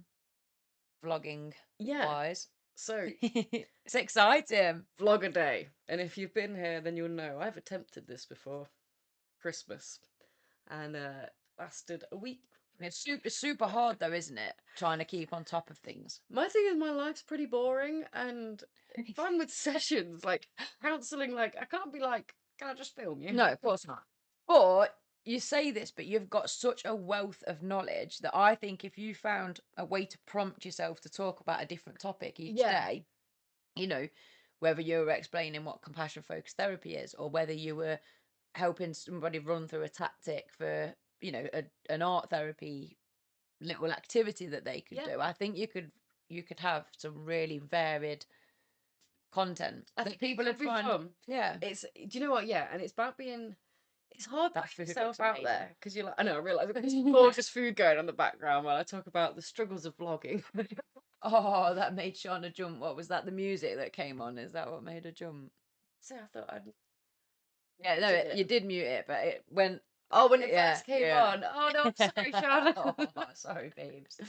Oh, bless her. Cat saying gutted you couldn't skate. We were gutted you couldn't skate. For you, mate. Yeah, we were. How's your knees and back? I spoke to her the next day. She said that they were much better. Oh, but that's the trouble. I was suggesting, come and just spectate from the side, but that'd be like torture. Yes. And it would have been, to be fair, she'd have been in there, wouldn't she? I completely get that. We'll come back to this Vlogtober in a sec, but look, giant swing at the Leicester Cathedral, and in November they're doing a space themed light show inside. Yeah, but there is Kat has been amazing at research, and she's found me so much stuff to do this month, which means that you guys get to see more that I'm doing this month. So thank you to Kat. Everyone give thanks to Kat. And I'm sure she'll be joining me for a few of those things. Yeah, well, back is still hurting, bless you. I'll carry you. That giant swing thing, she was telling me about that, and it looks amazing. It's like an art installment or something like that. And then the light show thing, that's only £8. Like, it's not till November though. But I've been meaning to book those tickets. I've just not got around to it. It'll have to be a random evening. I've not got my diary on me. The Swings Leicester Cathedral. Jade saying thanks, Kat, as well, for all the for all of the inspiration that she's been giving us. So I'm going to jump onto the Vlogtober challenge a little bit as well. When Steph mentioned it, I'm all for all the ones that we can do. You know, we're doing stuff together anyway, aren't we? Like the Witch Festival, and we've got some exciting things lined up. But I thought it gives me that perfect opportunity to try and do a TikTok video every day. It's just that it's like today, oh, it's International Podcast Day. Let's do a podcast. Yeah. If you're trying to build your social media, you have to just jump on every opportunity that's available. So I agree. although I'm not fully committed, because I'm also, what I am committed to do is a post a day, because it's ADHD Awareness Month. And not last year, the year before that, I did a post every single day, which again, I thought, judging by all the information that you get on social media, oh, if you post every day, your account will fly, you know, suddenly you'll get loads of new followers and loads of new likes. So I posted every day for ADHD Awareness Month, every day for Christmas, still got the same amount of followers as I've ever had. So last year I didn't put myself under that pressure, because I thought it was ADHD Awareness Month and I about burnt myself out by pressurizing myself to do all this stuff. I've prepared a little bit better this year, so I've got some of the posts ready, kind of thing. So I'm going to be posting every day on the Instagram and the Facebook, which, shout out to all our new followers, by the way. 51,000 followers now on the Facebook page, which is just incredible. Welcome to our new Facebook followers. Yeah, hopefully a few of you have joined us this evening. Oh, and potentially some new Leicester student ones, because on the Yeah. 7th, 8th, there is the High Cross student event where a load of our business cards and a few of our prints went out. Exciting. So if you're joining us from then, say hello. Yes, indeed. And October National Roller Skating Month. How is that fit in the same month? I think that's hilarious. Yeah, that's I do. So, like, of course it is. That's just the world aligning again. I googled it. I was like, when is roller skating month? And when it said October, I couldn't believe it, because I was like, October's my second favourite month. It's ADHD Awareness Month. It's National Teacher Day or whatever is in October. I think Dyslexia Day Awareness Month might be in October as well. It's now National Roller Skating Month as well, and it's Halloween. Like, Halloween is just my favourite. I get so excited about Halloween. Yeah, I think October's my favourite. This time of year, autumn. As soon as my skin starts realising that it's the winter now and we're no more change, then my clothes start looking a lot better on me. I just suit with autumn clothes a lot better than summer clothes. Every October, Dyslexia Awareness Month. So it's, I mean, I know it's Dyslexia Day in October, but whether that's increased now to a month recently, or whether it was always the month, but they've also got a day within October, who knows? But very exciting times for me, because these are all the things I'm really passionate about sharing awareness on. maybe I'll skate around whilst talking about dyslexia and ADHD, and video a post for every single day of the month. Oh, that's for Vlogtober. Try and roll them all into one. Yeah, literally, we get so much like pullers on their car. We could literally What? an advert being pulled along Whilst flashing. Wait, that'd actually be hilarious. So if anybody's joining us now because of the title, it's We've worked out that Lindsay gets really excited, and when she does, she flashes, and I think it happened at the start of this episode. just want to know where that came from, and if anybody else feels the same. Do you know what? I think it's a feedback loop. I think it's because if I flash, everyone else gets excited, so then they're on the same level as me then. Sorry. I love that. Right, I need to hack everyone else's mood because I'm already up here. How do I bring everyone up? The room erupts, you're like, now everyone's on my Mission list. accomplished. That's quite funny, actually. I love that. Oh my god, Kat's first day as a tree warden next Monday. Congratulations. Very cool. Yeah.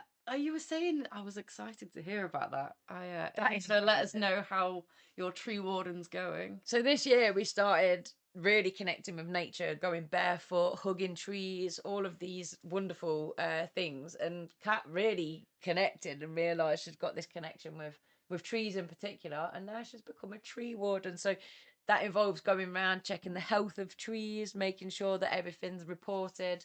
And I think that feeds into research, doesn't it, in terms of life, if, you know, there's a disease spreading through the trees. Yeah, I think there's. I know that near me that we've got like the Outwoods, Bluebell Woods, and over the last 5 years, a lot of money and like time and research has been spent on looking at like the species, what should be there, what shouldn't be there, what's taking over, what's what needs clearing, what becomes dangerous, and Cool. you've seen in the past 5 years, it's gone from like these new trees being built. Oh, it started off with them getting cut Being down, which built. is always a little bit like, oh, but yeah, now they're being. What is it where they put them in? They've got the plastic tubes. I know what like, you mean, yeah. But you see them like up a whole hill, and you're like, Yeah, well, the start of it, it makes me excited. it does me, because it's like, oh, finally we've understood that without them we can't Yes. breathe. Bluebell Woods is beautiful as well. I don't know if anyone's been to. I've got photos from there quite a lot this year. Yeah, I went a few times.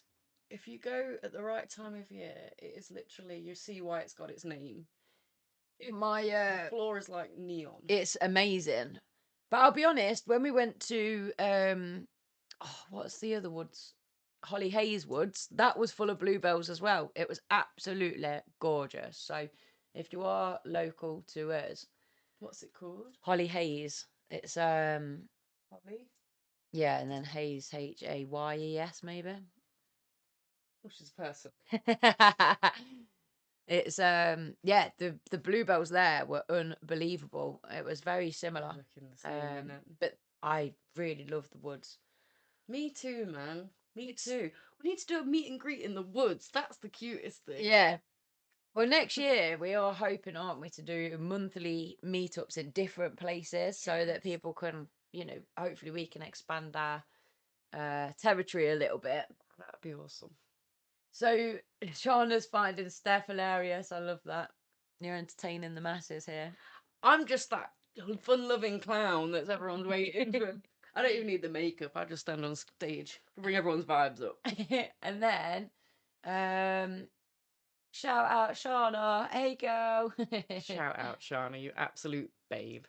And then we've got Kat. We'll be looking at fallen trees, disease, vandalism, planting new trees, and foraging all the fruit Ooh. trees in the parks in Leicester. And they're going on a narrowboat down the River Soar to clean it up. That is awesome. You got quite a job on your hands, but from what I know, the River Soar is sludge and chemicals. So thank you very much for doing that. That's so. As far as I'm aware, this is voluntary work as well, isn't Yeah. it? So like, thank you so much. The world needs people like you to be looking after it. I was driving along the other day and the guy in front just lobbed a bottle out of his car window, and I just cannot get my head around that people think that that's okay. Like, why are you littering? It just Yeah. blows my mind that you just do that without even thinking. I literally, before I met my partner, I went on a date to Bradgate Park, another beautiful place around here. And very quickly I realised this guy isn't my type. But like, you're halfway around, you're Yeah. just walking around, I'm like, it's not going to take long. And on the way back, he was like, do you want to go out for a drink or something? I was like, I think I just want to get home. And he started being like, why? But why? What's wrong with me? To the point where I was just like, when you're trying to be polite and you're like, please don't just put. By the end of it, I was like, dude, just shut up. I don't like you at all. I wish I'd jump out this moving car right now if it meant getting home quicker. And it became really. There was a reason I was telling that. Rubbish.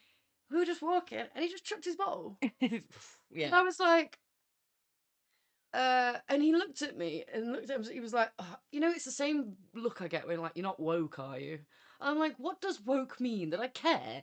Yeah, like, oh, how dare you kind of be accepting and open-minded. Not only that, if you're wanting this to work, that's the worst thing you could have done. And now to be like, no, that doesn't matter. Why don't you want to see me again? Why? What's wrong? Like, Yeah. Horrible. Oh my gosh. And the thing is, it could have been anything. It could be nothing to do with him. But then it's made it where it's like, nah. Do you see what I mean? Even if it wasn't to do with him, by then it is. You've gone, you know what? I'm so sorry. That's really embarrassing. I could have forgiven that. Yeah, away. yeah. I mean, we're all like not thinking whatever. Or even if like that's what he does, and that moment I changed his mind. He was like, you know what? I'm never gonna do that again. Yeah. Fine. But it's the fact he was like, it's fine. There's people that work here that do that. Did you know that animals don't really die from that sort of stuff? This is the problem. And like just like every just trying to justify it. I'm like, Hey, Melissa, how you doing? welcome on this fair Monday. Have you had a good day? It does feel disorientating that it's a Monday, doesn't weird. it? It's a weird one. I'm kind of ready for the weekend now. Oh, Instead, God, I've got yeah. the whole week ahead. Tomorrow's Tuesday. I was going to have a Sunday dinner last night, and then we got a Subway in the afternoon, and then I just wasn't hungry Yeah, for a yeah. Sunday dinner after. So I was like, we'll have it tomorrow. And I was like, oh, I forgot I'm doing the podcast. So I'm like, we'll have a Tuesday dinner. Sunday dinner, we'll have a Tuesday. But that realization that, oh, it will only be Tuesday. Yeah, what do you mean? Ironically, I'm in a similar position where I cooked a curry yesterday because I had loads of veg that needed using up. But Lou had bought us like gammon and mash and kind of like a Sunday dinner type Hang on vibe. then. But then I was like, oh, I can't really have it Monday because of the podcast, so I'm having that tomorrow. But I'll be Morris dancing, hilarious. so again, I've got to make that decision. Do I have it before and go dancing on a full tummy, or do I wait till after and then eat super late Right, and yeah. risk not being able to fall asleep till even later? And so, you know, yeah, we'll see. Passing out. Like, what's that word? Like first world problems, like that. First world problems, Yeah, indeed. that was embarrassing. You know what? I'm going to talk about a first world problem. Spiders. We've had this horrible rain. Yeah, We it's had that season, isn't We it? had so many flies this summer. It was like unreal. I'm gonna And nip for a wee now, while you're telling the spider story, and I'll listen. no, go for it. There are spiders going about right now that I think I'm going to lose my home. I literally like. What, you're gonna let them just move in? Yeah, you talk about like marrying the wrong man and during a divorce, losing your house, like natural disasters making you lose your house. I will lose my house because a spider just took over my living room, and I'm like, okay, you live here now.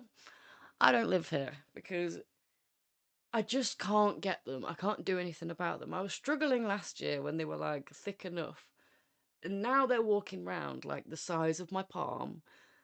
Their bodies are like the size of the end of my finger. They're so much bigger this year. They're so much thicker.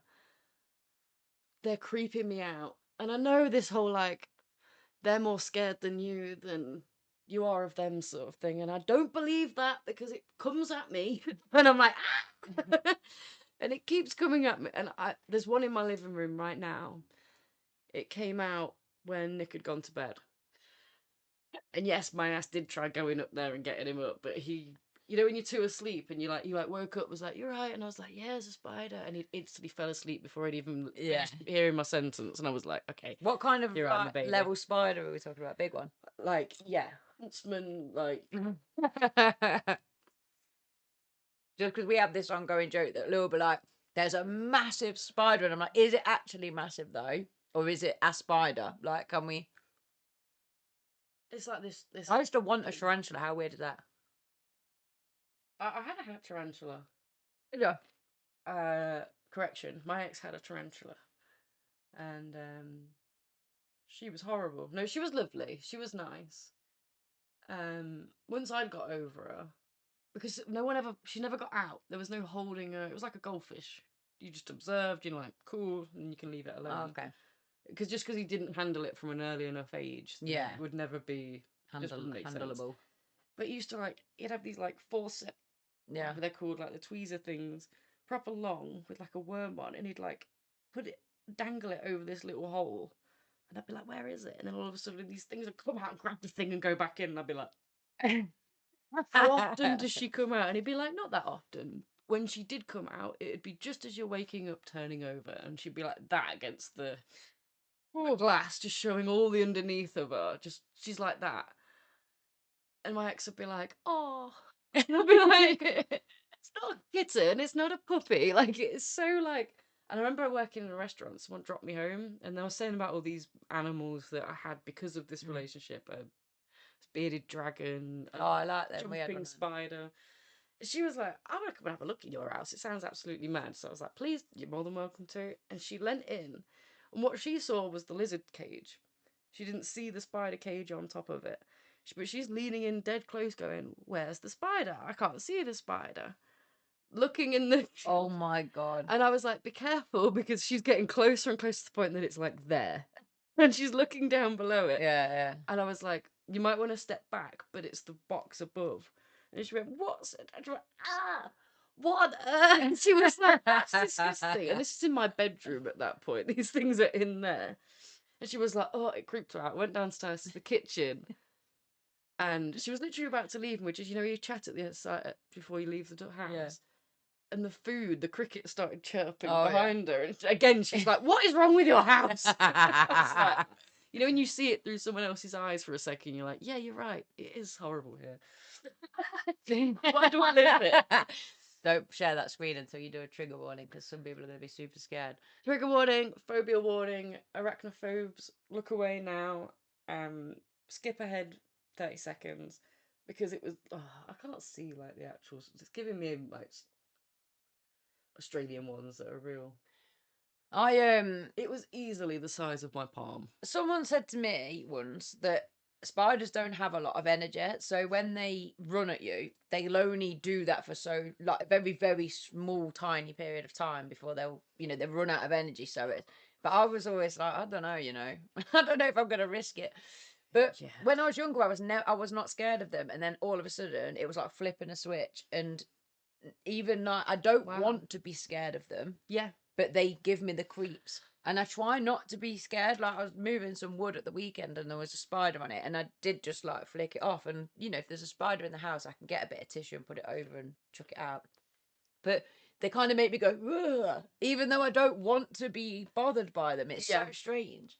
But apparently it is, I never think of the word, but as in, it's like in your genes. There's not many phobias that are actually in your genes, but apparently spiders is one that they think might have been built in for survival stakes. And it was this experiment that they did was out of your peripheral vision, a fly came in like on a screen, and you had to tap when you saw the movement. And when it was like a fly movement or a scurrying movement or all of that, the taps were happening. But when it was a spider, so when it was something central with legs and the way that moved, people saw it a lot quicker. And they think that it's because it's inbuilt in us to be aware of that movement. I mean, in terms of, there's so many angles, isn't there? Like, society's portrayal of a beast is hairy. It's got more limbs than we're used to. It's got it doesn't have it's got fangs. It could be a built. generational thing where we've been so scared of it for so long that it is in our genes. It is literally there. And then there's certain things to do with like the number of legs that it's got, the symbolism, isn't it? Like, it is 8 legs, isn't it? What, spiders? Yeah. Yeah, but so do octopuses. Exactly. But aren't we learning that they're aliens somewhat advanced? Yeah, well, look, I think an octopus is really different, isn't it, in terms of it doesn't share genetics with anything else or something like that. Basically, as an alien. Super smart. Octopuses have demonstrated intelligence in a number of ways. Experiments have solved mazes and completely tricky tasks to get food rewards. Have you seen these as well? They'll like set up these different tasks and they like go around and try and figure stuff out. And sometimes it baffles me. It amazes me. Yeah, it is amazing. Clever. Well, we're gonna do because in October I think there's 5 episodes because of the way the Thursdays land. 4 of those, it's ADHD Awareness Month, so 4 of those will be dedicated to ADHD topics. One of those is going to be phobias. So hit us up with your phobias, because I'd love to kind of just have a quick fire round of definitely. The weirdest ones, the most unusual ones, the most common phobias, that kind of thing. And if you've managed to combat them, how? Because again, being able to give that actual practical advice rather than you're just gonna have to live with it. Yeah, definitely. We've got some tips and some tricks and things that we'd use, stuff that you can use at home, stuff that we could advise you on if you want to go to a therapist that they can help you further with. I am laughing while Steph's saying all that, but it's just because I was just reading Cat's list of phobias. I have a few fears. Shout them out. What can you see? Spiders, slugs, moths, drowning, being squished. That's the one that made me smile. and lifts. So I can definitely relate to lifts. Drowning for sure, but I don't really think about that. Spiders, I suppose. I mean, I'm not keen on heights. Yeah, I think the drowning and burning alive entered my mind equally. Yeah. And both sound horrible. I wouldn't say phobia in the sense that it stops me lighting a fire or swimming. Yeah, that's the difference, isn't it? Because for me, I've got a phobia of flood water, but it's not the fear of drowning. It's just the idea of flood water gives me the creeps, like the true creeps. But we won't go too much into it now because that'd be interesting to dive into. Yeah, we're going to cover that next week. Yes. Or no, would it be this week? this Thursday. It will be this Thursday. Right? It's the 30th. Exciting, yeah. So this Oh. Thursday we'll be covering phobias. The other snakes and children. Maybe mine's commitment. That's what I've got a phobia of. Mine's abandonment. It's completely opposite. Isn't that funny? Yeah, that is brilliant. And then the following Thursday after that, we're going to talk about high functioning ADHD, and by that we mean when people don't believe you. How do you find that validation? Because at the minute, it's not going to be via a diagnosis. So yeah, talking about high functioning ADHD, validation, the medication shortage, which somebody said they got their medication this week after a long period of not. So whether that's coming to an end, I'm not sure. Oh, I hope so. And also private clinics, private diagnosis, people's thoughts and experiences on that, because I keep hearing these horror stories about people paying thousands of pounds and then that diagnosis not being recognised then by their workplace or their school or their doctor or you know, and then is it a waste of time and stuff like that? There's a load of scams just in general on the rise, right? That's the thing that bothers me. Really easy to get you. Yeah. On. This idea that you could pay 500 to. I spoke about it before. I remember saying on here it was like a tiered pricing list of how much you could. And it just baffled me. I sent them a message and was just literally like, "What are you playing at?" Blah blah blah. I obviously didn't get a reply. There was another one that I saw, and it was about like this ADHD track your symptoms, help yourself. Not the one that I was saying seems really good. Yeah. It's just this app that helps you plan apparently. And I went into the comments, and very instantly I realised people are paying. So it does like free trial. Yeah. There was about 90 comments all saying the same thing. I paid for the free trial. I got this free trial. You've charged me £70. I've cancelled it. And for the last 3 months, you've still been taking out my thing. And each one is like, got a reply like, "Oh, please DM us. We'll sort this out." But it's every comment. Yeah, yeah. So I commented and I said, "Seems like a scam." Anyone else that's like worried about this, there's plenty of apps that you can utilize to make it the best that you can for your ADHD for free or for a couple of quid. It was like a calendar, a few tips. I was furious, and I got a reply to my comment like, "What we do is this," and I was just like, "You could." It made me so mad. Yeah, Stop preying on vulnerable people. That's the thing, that are doing. It? They want any kind of help right now, whether it's a diagnosis, recognition, support. Just help to get through life without feeling on the verge of madness. And it baffles me that on one end you've got that, and then on the other end you've got us doing this for free, not being paid, literally because we care. And I refuse to believe that the majority of people are the grifters on that end. I truly believe that the real ones, and there's more of us. Yeah, totally. Well, it's got to believe that, please. Well, I'm in a conversation with somebody at the minute, so hopefully by that episode I'll know what's going on. Where they followed us, and then they reached out and were like, "Oh, you know, so thank you so much for the follow. We absolutely love what you're doing. Any help or support that we can offer, like blah blah blah." And I looked, and they're a private diagnosis company. So I was like, "Well, actually, you can diagnose me if you want. I've been waiting on the waiting list 3.5 years." That's amazing. So I replied saying, "Well, actually, we're going to be doing an episode on private diagnosis, and you know, we've only ever heard horrific experiences, blah blah blah. So if you've got any comments or any feedback that you want to give us to balance it out, because at the minute it's all negative." Yeah, if they're portraying themselves as, you know, not taking the mick out of someone, and they want to try and be like, "Hold on, we're not all in that," then please, I invite anyone on that's got a view, I've got experience like that. Well, please get in touch. He is someone that received his private diagnosis through this clinic and is now supporting the clinic. But he also runs his own platform to do with something or other. So it looks legit. So, you know, stay tuned for me to see how. Either way, I'll probably be sharing the story, even if it turns out they're scam artists, because obviously we want to point you in the right direction and warn you of anything that's not working. But just while we're on the subject of ADHD, you may have noticed our very technical bucket. and I'm not flashing now. This is not me flashing. So we are running a fundraiser through October for ADHD Awareness Month, and there's two ways of supporting us. There's a £5 fundraiser and a £10 option.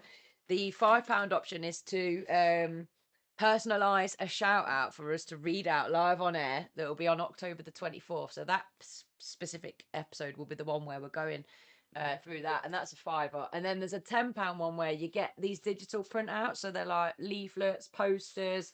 You also get screensavers for your phone. So just some kind of like digital goodies to say thank you for the £10 donation. But they are available on our website, www.adifferenthumandesign.co.uk.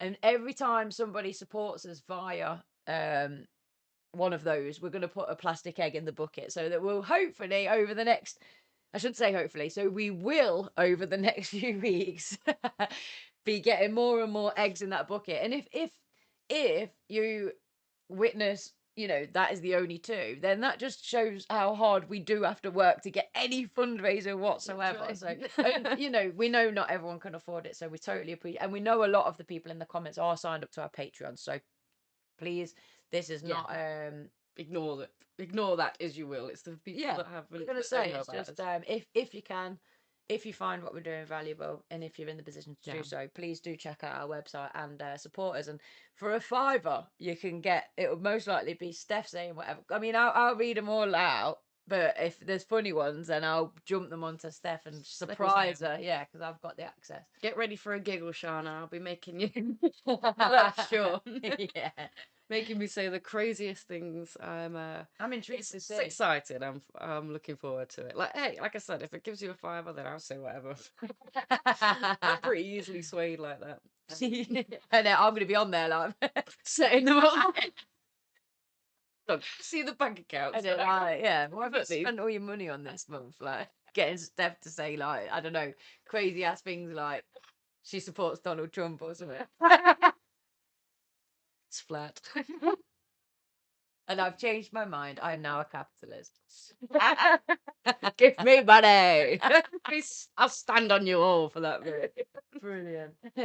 We were going to do some Trump sound bites. I was umming and ahhing because the world is just in a bad place right now, right? And I don't want to make it. Like you said, for the autistic people out there, or anyone that's not very good with sarcasm. Okay. I understand that this isn't an endorsement. I just find what comes out the man's mouth funny. So I'll give you my favourite, and it's one that I've already introduced to Lindsay, and it became a part of our summer. It's my favourite. I love it. But just whilst you're finding it, I was watching Sex and the City last night. I absolutely love that programme. So anybody that loves it, also shout it out in the comments. And there in the background, I was like, oh my God, is that Donald Trump? And it is. And it's like when he's still just like a businessman, it's like this businessman, I don't know, there's a bar, and I suppose they're trying to give the impression of these, well-to-do businessmen, and he's like finishes up this meeting and walks out. But I was like, it's hilarious. Who'd have known, eh? He's now Home Alone, isn't he? Is he? It's like the airport or something. Oh, really? He's just like businessman, this guy. I think the one thing that he gives me inspiration for is that I could well be in politics in 10 years' time, in charge of this country. So, watch this space. Yeah, if you want to take it as if he can do it, so can I. Then God, yeah, that is totally what I'm suggesting. Jade, Sex and the City is fab. And do you know what? I'm actually reading the book at the minute. I didn't realise it was based on a book, and I started it last night, so I'm only like 1 or 2 chapters in, and I'm so confused. If I didn't know, if that wasn't called Sex and the City, I would have no idea that it was anything to do with him. Right? Yeah. I'm like, not even enjoying it at the minute. I'm just reading it out of sheer curiosity. I thought, this book's going to be hilarious, but at the minute I'm bewildered how somebody read that and then created the epic program that exists from that book. Crazy. I think it's wicked. Okay, yeah. So one of my favourite Trump sound bites, it comes from a little while ago. Now. This is July 2022. Just telling a woman in the rally to shut up, basically. So it's just the way he says it. Gotta make sure that it's all up and actually you can hear it. James just said, I'm also reading a very good book too by a well-known writer. Do you know who the writer is and what book that is? Is that you, man? If you would also like to read these books, jump onto Amazon, search Lindsay Mayan, and look for MAGA High. How cool is that? In the meantime, the real MAGA High. Oh, God. the highest of MAGA that you I could know, possibly get. brilliant. Yeah, it's nothing to do with America, my book. MAGA high, it's MAGA low. Yeah, Party destination, MAGA low. way before the MAGA campaign was before. But the king of MAGA, what do you want to say to some women? Shut up, silly woman. Shut up, silly woman. Woman, It's the way, woman, shut up, silly woman. Oh god, he's a comical genius, and I don't think he realizes how funny he's being. Like, there's so many things that when you learn about the stuff that he does, it kills me. oh, Like, he's not very good with like touching people. That's kind of understood. But one thing that he does is he tightens people's water bottles to make them look a bit like weak. And you can see, like, he'll be sat doing like a panel sort of thing. This person sat there with their water. His water is here clearly, and he'll reach across to theirs, tighten it, and lean it. And he just does it so Yeah, naturally. that You you don't not really even realize what notice. he's doing. Then it'll cut to the person that's. They'll be like, That's another thing I'm gonna take. You know, because I've not had to do this in a while, but in schools going into the meetings, you quite often get belittled by the head teacher, whether it's male or female, to be honest. Because they don't like the fact that I'm a behavior specialist and I believe in actually showing these kids respect and, you know, getting on their level. I don't like this whole authoritarian kind of approach. I just feel like, you know, why can't we have a laugh? Like, we're all stuck in this hellhole for 7 hours, like arguing over things that don't even matter. So yeah, I get like a lot of kind of degrading kind of comments. So I'm gonna tighten their wall. What's happening is more and more people are waiting. And then I'll be like, "Oh, you're struggling there with your water bottle, sir." Then I'll get it and do this and land it. Be like, boom. That's called a bottle flip for those that don't know. bottle flip. I don't even know what it is. I think it might be a bottle flip. He's not a boomer. Got no idea. Camp kids. All of the gear, no idea. So another thing that Donald Trump does, and I'll show this video. Don't claim me, Reuben Report. Belland.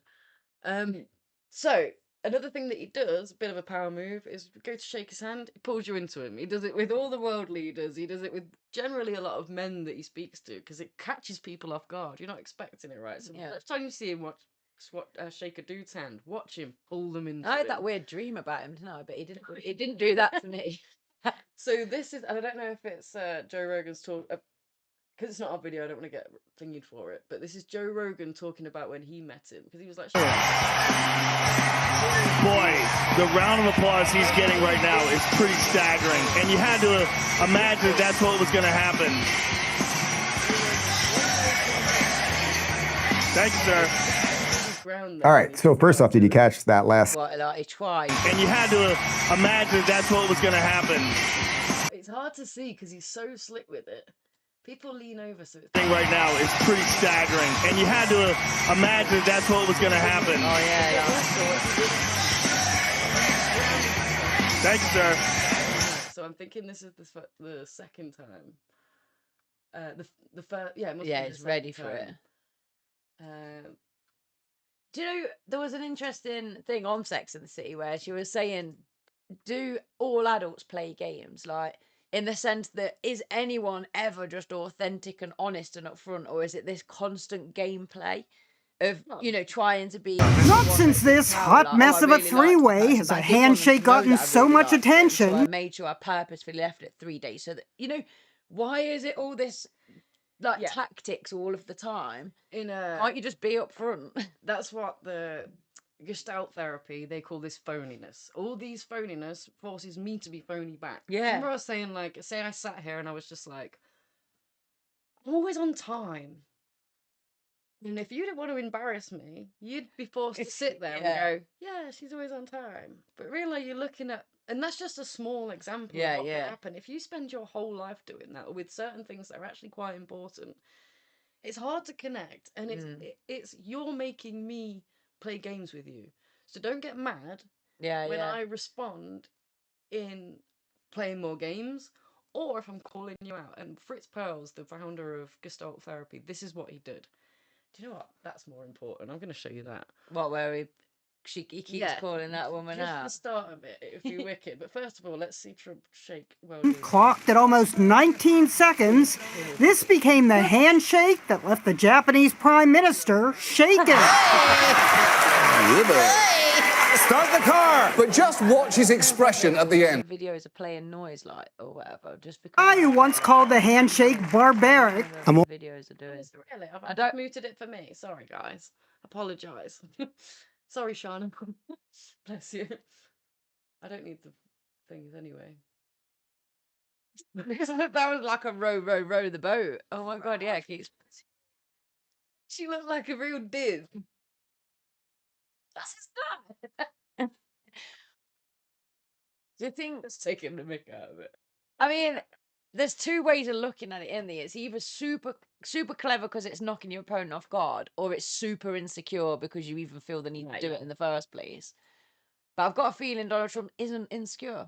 I feel like he's just like a businessman at heart, and they're all those little sort of ways to psychologically. In terms of like his business acumen, I'm sure he's very competent, but I think in terms of the rest of his life, being a dad, being a husband, being an attractive partner, I think he lacks, and that comes out in his, I don't know, he tries to give this bravo or whatever.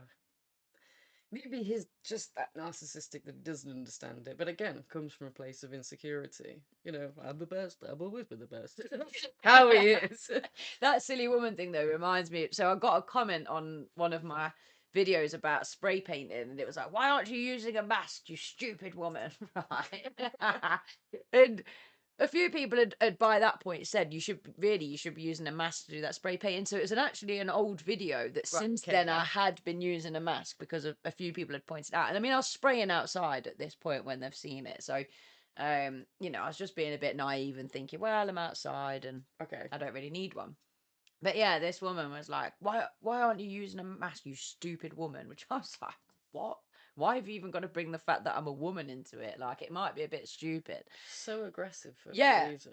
But I told you, didn't I, that I'd replied where I was like, oh yeah, some of the people more helpfully pointed it out, or pointed out like in a slightly less rude way, and this is an old video, blah blah blah. But then like, because more people have been commenting again, someone had like replied to her like, wow, you should be in HR, you're so diplomatic. And then someone else has replied to her like, what a job's worth. I love that.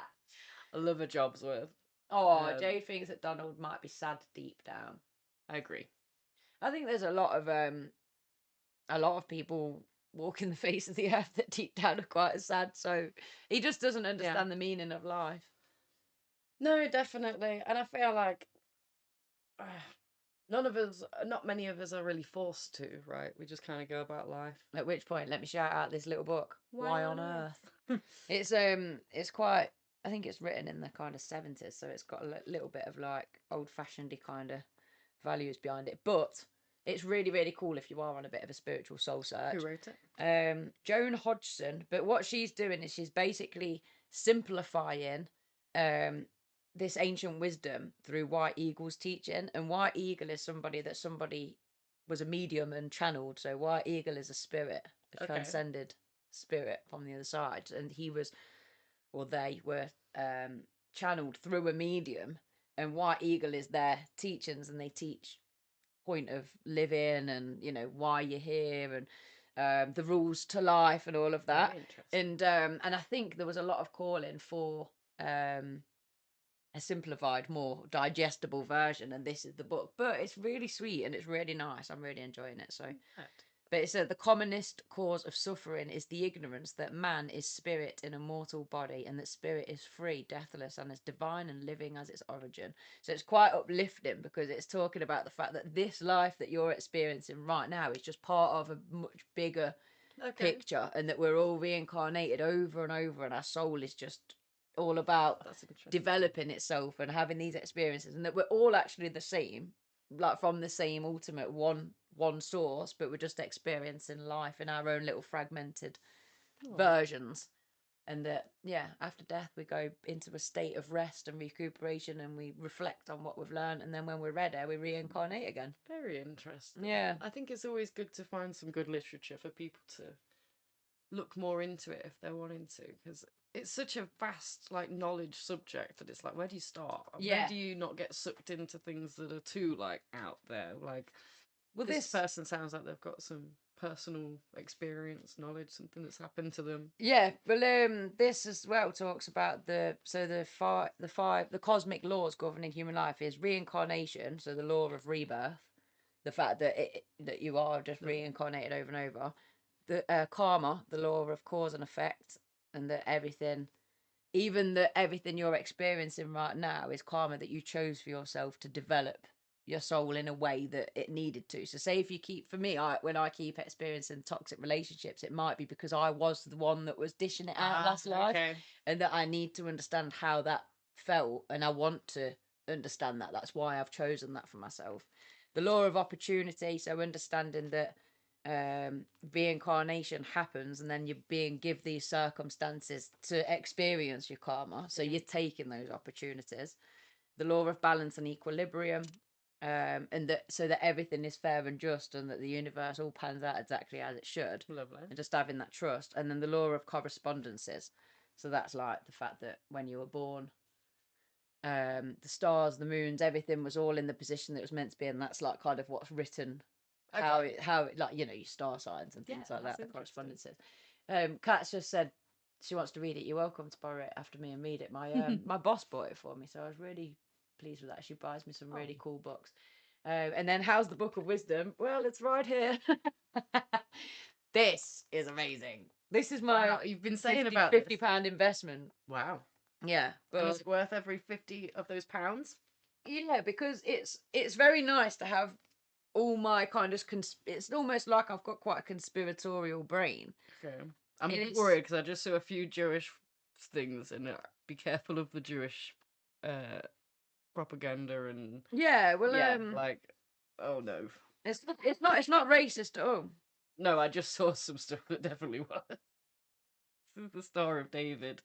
Yeah, it's talking about Freemasonry when you rely on the sacred geometry. So yeah, I'll tell you when I get there what it kind of is talking about. But a lot of conspiracy theories, unfortunately, fall into the thing of anti-Semitism, which isn't supporting Gaza, by the way. You can support Gaza and Israel.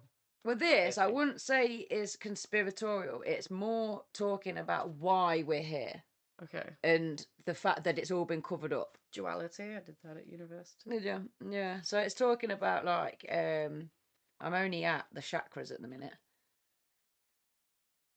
Yeah, it's just talking, it's all to do with like why you're here and everything that's been covered up and kind of corrupted. Okay. And it takes you right back to the basics, but the fact that the higher self versus lower self. So when you rise up through the chakras, and the fact that green earth is in the middle of the blue sky and that red is hell that's created, but if you're operating from those lower chakras, then you are creating a hell on earth. And if you're operating from the higher ones, which is heaven and the mind, it's very symbolic. It's all about the symbology kind of thing, and the fact that it talks about the Bible and how that's been corrupted, and that, you know, it's not meant to be taken so literally. It's meant to be that we are all powerful beings, and that if we operate from this kind of mindset of we are light, basically, and we pick up on a very, very small spectrum of the light, and that's all we're meant to because we're tuned into this. Right, okay. But it even says like mindset, it's a setting. You know, that's why they call it mindset. It's the setting that your mind is set at. Like, you know, if you're hated and you're resentful, then you're at a very low setting, and if you're optimistic and loving, then you're on a really like high setting. So I don't know, it's pretty cool. No, that's wicked. Yeah, it shows you on a energy level how you're connecting and having a difference to everything around you. Yeah, definitely. And even like it'll be talking about the way symbols have been corrupted rather than trying to corrupt the symbol, if you see what I mean. Interesting. It is really cool. It's nice to see it. No, I've just seen a few things there where it doesn't look like it's anti-Jews at all. It seemed to be like it was celebrating the menorah there, giving all the different We're him down to the sperm. Like I say, I don't get the impression that it's trying to push anyone in any way. It's talking, it's very open Okay. and it's very like oneness that Right, as okay. humans that we are all one and that actually we're all out of touch type thing, and that trying to reconnect. All for symbolism is great, and Carl Rogers is literally there. Not Carl Rogers, sorry, fucking there. Carl Jung, great for symbolism. It's the books that then start being like, this means this, or this could look this. Therefore, this therefore means this, and it's like, hold on, I'll agree with you that symbol can reflect that, and that's an interesting thing to think about. But then being like, and it's to do with this, and it's their fault, and it's like, oh, Yeah, I get really worried with those kinds of writings, but well, that doesn't seem. I'm like gonna that. say it doesn't seem that way, even in the way that it's been talking about corruption so far. But I will, I mean, you're welcome to borrow it when I finish it and look through it. And cats. I love that, Jade. That I think in a past life I was selfish, and which is why I was gifted Shana. You're definitely living a life of unselfishness, right? Yeah, because you're a full-time carer there, and I genuinely believe in these things, like, and I think that when you can have an open mind towards that, there's a reason for things. You lose the resentment of things, how things might have been different. If you trust that things are exactly how they should be, and that you're learning something from this, then actually you live your life in a much more positive way than if you're thinking, well, I should have had that and I deserve this. It's like, how do you know that you deserve that, Well, these are prime examples of like games we play with ourselves. This whole, I should have got this, I shouldn't do that. This is that's a perfect transition to Fritz Pearls. Now, again, I'm not going to play all this. If you find it interesting, then I seriously suggest going to YouTube, just type in Fritz Pearls and Gloria. Because in 1965, a really cool thing happened on the TV where Carl Rogers, the creator of CBT, cognitive behavioral therapy that we all use today, along with, Carl Rogers is person-centered therapy, like how does that make you feel? Yeah. He made that, and then you've got the guy that did make CBT. As well as that, they also included Fritz Perls, who is a little bit unorthodox. I believe a Jewish man, much like Freud. A little bit batty like Freud. But what happened was Gloria, a woman from the 60s, if you can imagine, their lives are a little bit different now. A bit different back then. It's talking about housewives and how women lived very differently. But this woman said that she would go through these 3 different counselling styles with the top people in you just couldn't do this now, it'd be kind of unethical. And she's seen Carl's very, how does that make you feel? She's seen the CBT guy, she's seen Frederick Ellis, all these people where they're like, okay, let's work through this problem, let's change this thing. And Fritz Perls is a little bit more aggressive, so I've cut through the bit where he explains what Gestalt therapy is, and it's just going to start as she's sitting down. I'll mind the audio. Let me know if that's too quiet. Interview for half an hour.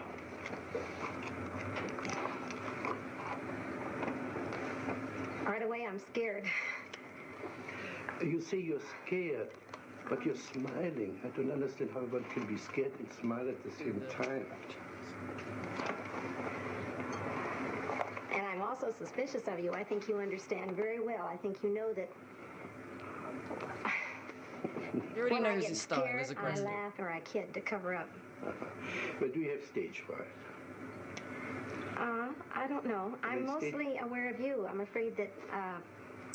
I'm afraid you're going to have such a direct attack that you're going to get me in the corner, and I'm afraid of it. I want you to be more on my side. You say I get you in your corner. You put your hand on your chest. Mm-hmm. Is this your corner? Well, it's like... The one thing Gestalt therapy does is it pretty much ignores the words you say, and it says that doesn't matter anything. That's just like BS. Constant flowing out your mouth. Until you act right, then I don't listen to this. But they say that, don't they? Don't listen to what they're telling you. Watch how they behave. What they're doing. Yeah. And that's what he does. She does emotion. She does something. He says, "What is this?" And you can see she's like, "What?" And he'll get you to either repeat it, do it more aggressively, whether it's tapping your foot.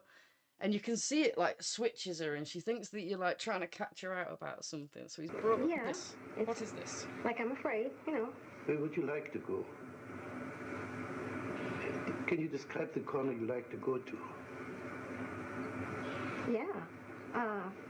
It's back in a corner where I'm completely protected. And there you would be safe for me. Well, I know I wouldn't really. Well, but it feels safer. Yes. I made you in this corner, and you're perfectly safe now. What would you do in that corner? I'd just sit.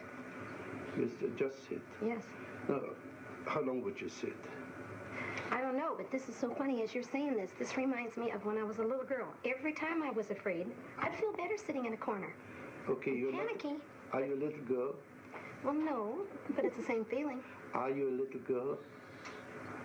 This feeling reminds me of it. Are you a little girl? No. Not at last. How old are you? 30. Then you're not a little girl. No. Okay. So you're a 30-year-old girl who's afraid of a guy like me. Well, I don't even know if I do know I'll be afraid of you. I get real defensive with you. Now what can I do to you? You can't do anything, but I can sure feel dumb, and I can feel stupid for not having the right answers. Now what would it do for you to feel dumb and stupid? I hate it when I'm stupid. What would it do for you to be dumb and stupid? Let's put it like this. What would it do to me if you would play dumb and stupid? That makes you all the smarter and all the higher above me. Then I really have to look up to you because you're so smart. Yeah. Oh, yeah. And butter me up right and left. No, I think you can do that all by yourself. I think the other way around. If you play dumb and stupid, you force me to be more explicit. That's been said to me before, but I don't buy it. Now, what are you doing with your feet now? Wiggling. What's the joke now? Oh, I'm afraid you're going to notice everything I do. Gee. Don't you want me?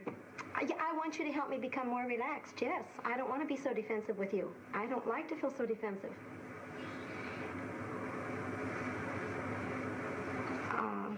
Chain smoking between. I know, it's crazy, isn't it? You're treating me as if I'm stronger than I am, and I want you to protect me more and be nicer to me. Are you aware of your smile? You don't believe a word what you say. I do too. You don't believe anything you say. You're bluff, you're phony. It's interesting because it is just calling her out. Yeah. Basically. You Till you get past you the laugh and you giggle crap. and you squirm. It's phony. It's phony, Put so in a yeah. performance for me. Oh, I resent that. But that's the thing, it's like, Can you we're all express taught to Yes, put on a sir. performance, like, especially, I feel, as women. So Gestalt, this is what they believe. The world is a theatre. Yeah. Your life is an act. Everything you do is a performance. I've done this in sociology because Really? that you just saying that bit reminded me because I was waitressing at the time, and that's what my teacher picked up on was that as a waitress, it's that whole theory that you're in the kitchen going, oh, for God's sake, and then you walk out the door and you're like, hi, you okay? And you know, you put on a performance, but essentially you're doing that everywhere. Yes. I strongly suggest, I won't keep going, but it's really good. They start getting through to each other. She starts like understanding what it's not like, when you think of therapy, you think at the end like, oh, we could hug right now. It's not like that at No. all. She's almost like, I really don't want to meet you again. Because he really takes her through it. Do you know what I mean? When you watch it with Carl, she opens up so fast. She's talking about the men she's sleeping with. And then remember, this is 1965. Yeah. She's a single mum.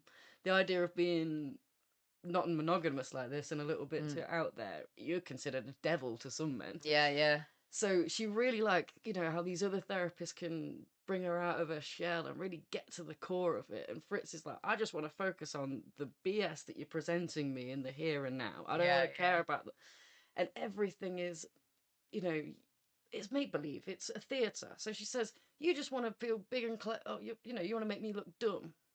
What does that do for you to feel dumb? And it's like, we'll play this out. Let's actually play this out. What will happen? And she'll say loads of things to him like, you think I'm stupid? And he says, tell me. tell me I'm stupid. I think you're stupid. You think I'm stupid? And he says, now respond as me. I think you're stupid. What would I say to you? Oh, well, you'd say, well, I don't think you would say that I'm stupid because that would make you look bad. And okay, reply to that. And he'll literally, I don't have, Oh he's like, my I don't have to God. be in this conversation with you. You're so sure how this Yeah, is going yeah. to go. Let's play it out. And it's not for everyone. It's not for the faint-hearted. But, you know, I think, people that are very delusional, but not in a nasty way. I feel like a lot of prisoners can benefit from this sort of thing where they're like, the system's ruined me, the system, and by all means, I agree. Yeah, The yeah. system is baffling. It's not set up designed to benefit a lot of people, but you can't rest on those morals. What, you know, okay, the system sucks. How are we Now not what? going to end up Yeah. in jail? It's that or whole, at the hospitalised? minute, you've got this whole, oh, well, everyone's scared of the immigrants and the country going to ruin Yeah. and people stealing jobs. And it's kind of when you get down to the crux of it, like, well, what job were you going to get that someone might steal then? And it's, you know, Oh, God, yeah. you can very much strip it back. Just nipping back to the chat. So I love that, Jade. Like, it took years to get to this point of kind of trusting that you're here for a reason or whatever. Yeah. I was the same. You know, I spent a lot of my 20s feeling very angry that I'd got it harder than a lot of people that I was seeing.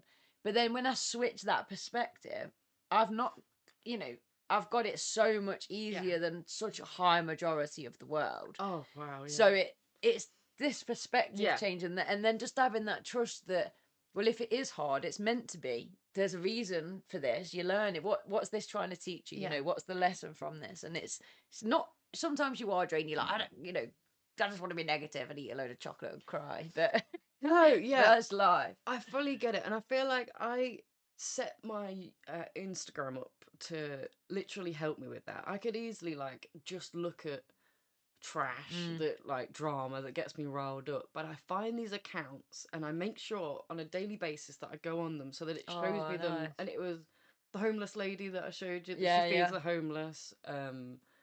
Like feel good things. Real things that make me see the reality. There's a woman in Gaza who has been documenting, she's a journalist, and she's been documenting every day since 7th of October, so almost a year now. And her thing starts with, she just won a BAFTA. She's still in Gaza. Like, how you can win that and be in the middle of a war. Yeah, like, yeah, that's insane. But she starts every video with, hi, it's Basan, I'm still alive. And that sentence alone is like, because stuff will happen and they'll be like, new stuff's happened. I'm like, is Basan okay? Yeah, Basan is just one woman person, yeah. in the whole of, like, there is millions of displaced people. And it just takes me a second to look at that and be like, got home. You can breathe right now. I can call my mum and she answers. Yeah, yeah. Simple things that you know, you get stuck behind traffic and these things don't really enter your mind, do they? You just kind of like, ah! I was having this conversation with my mum when we was talking about that mindset shift and that catching yourself and realizing how we've been conditioned in certain ways. And I was saying, you know, I do a tactic where I'll lie in bed and I'll think, imagine if this was it, like I'm going to fall asleep and that is it. Yeah. There's so many things that wouldn't matter right now, and it helps me just let go of them because it's like none of that stuff matters. It's that, you know, and also it helps me kind of think, well, what do you want to achieve tomorrow then? You know, if you'd got one, if you did wake up tomorrow and you'd got this one more day gifted to you, what would be the most important thing to do? And yeah, and I think that you can get so stuck in your head, like you say, where you're just being so aggressive towards that guy that overtook you. Does it even matter? You know, let them get on with it. Do you know what? I'm not going to be able to find it. I don't think I'll take too long. But there's a funny thing that, and again, I know what he's going with. It's this same sort of mentality, but the way he puts it makes me laugh. Gary V, who's like big in like the Bitcoin, online finance mogul sort of thing. He got really big in NFTs. Where he just draw some crappy cartoon and be like, this is worth millions, and people would be like, take my Bitcoin. But he started doing these like talks and stuff for people how to, and he does this lecture theory where he's like, picture the person that you love the most in your family. Now imagine getting shot in the head. He's like, live your life. Like, that could be tomorrow. And it's so Bit like, of a, whoa. hold on. But he Reality says to check. literally start your day like this. Yeah, Literally, yeah. wake up in the morning, imagine your loved one has a gun to their head. And it just, it's so like, all right, bro, to the point that there's people that have tried it, if they've been like Traumatized for the day. yeah, it's a real way of getting you on antidepressants. Unfortunately, don't start your day with But do start your day by giving yourself a bit of a perspective check. gratitude. Yeah. Am I grateful for? Yeah, you don't need to be like, I wake what's up going and- on in the world that's Yeah. wrong to make yourself feel bad. Just I am like wake grateful up for? and take a good few deep breaths, and I just love that having that capacity of air in my lungs. So Yeah. but yeah, Jade's saying as well that sometimes she feels like she's having to convince other people that she actually loves caring for Shauna and genuinely feels really lucky to get to be her mum. Yeah, it must be hard, right? Because you're tired, like any mum is. You express that you're tired, and someone goes, "Oh, you go above and beyond," and you must be like, "Don't you for your kids?" Like, Yeah. of course I do. But at the same time, externally, we recognise that there is a lot more on your plate. Yeah.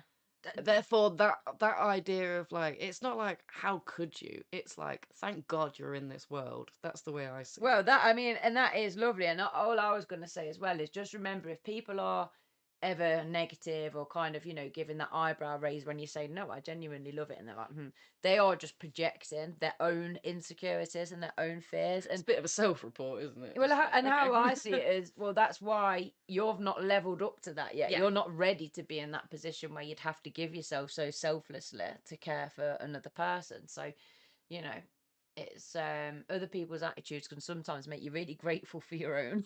Yeah.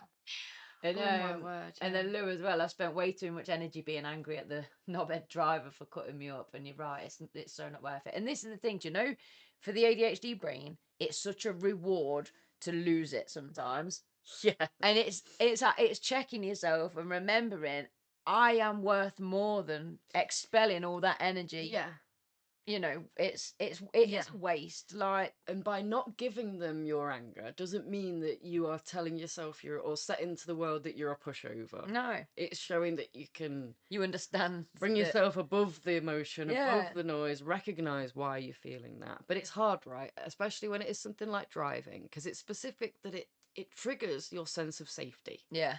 It's injustice is annoying anyway for all of us, but for someone that can just tear ass in front of you, make you like struggle, and then they can just carry on speeding while you're left with like a beating heart. It's that as well, like feeling like their actions are personal, as though they're going ha ha and overtaking you to show you that they're the faster car.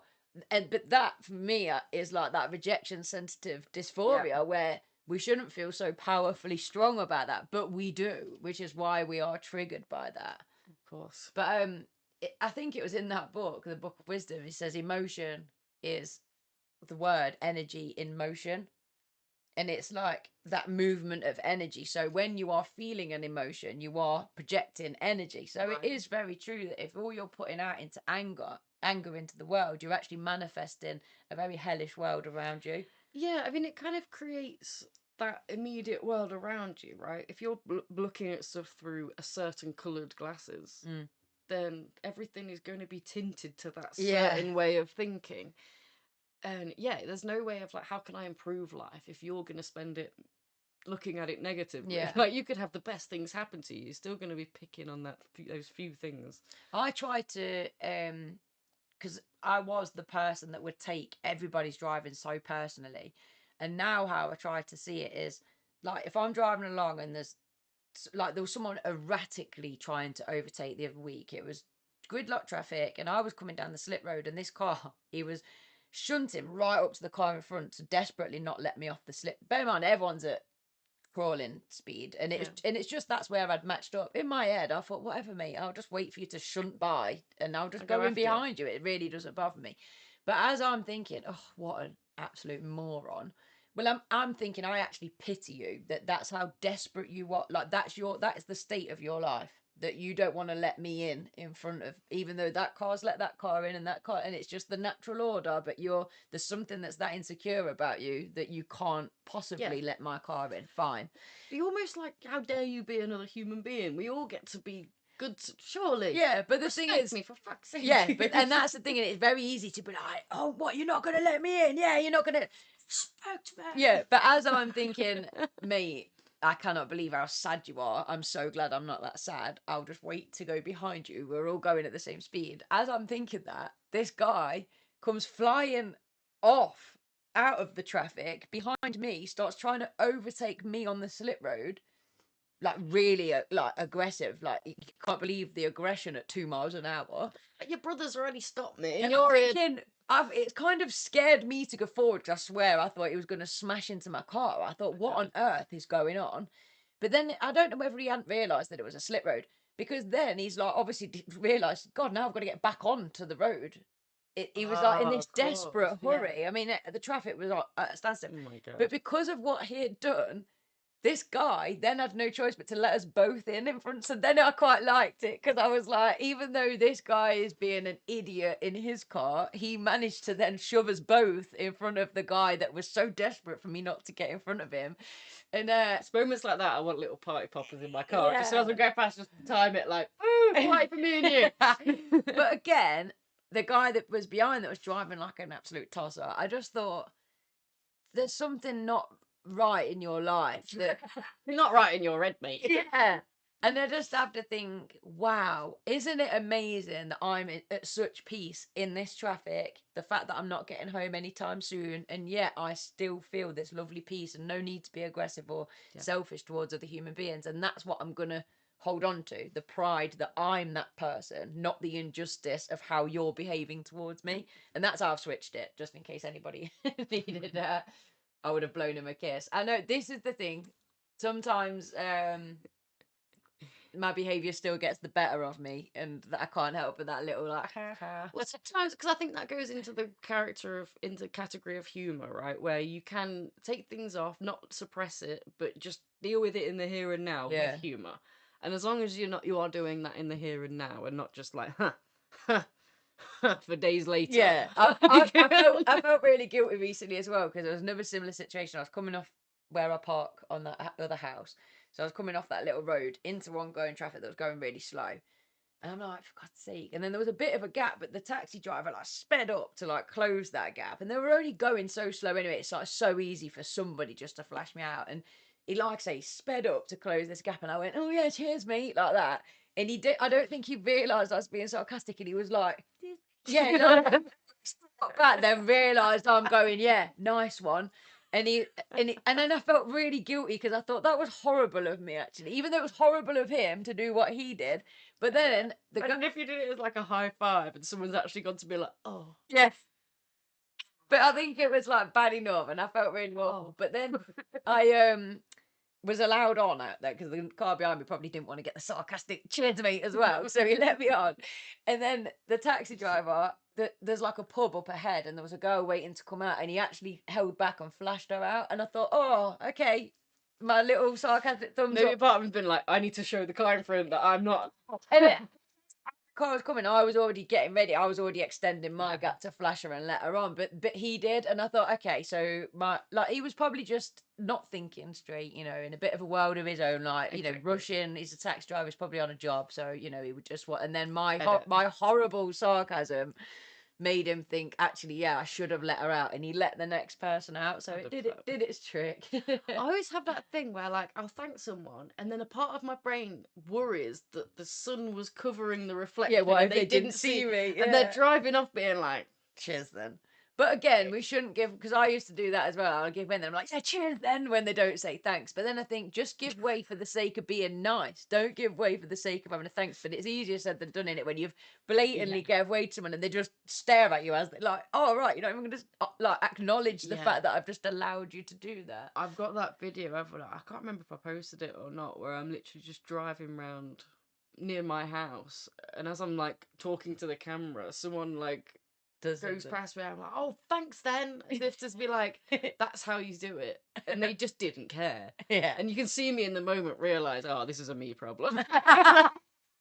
We all suffer now and again, but Hey Peter, welcome. I go, sorry I'm late, been an exhausting Peter? day and I've been doing stock take after my show yesterday. Oh, I hope it went So, well. yeah, I hope your store went really well. By the sounds of the reports, you had quite a busy day. Oh, wicked. People visiting. Very It's, good.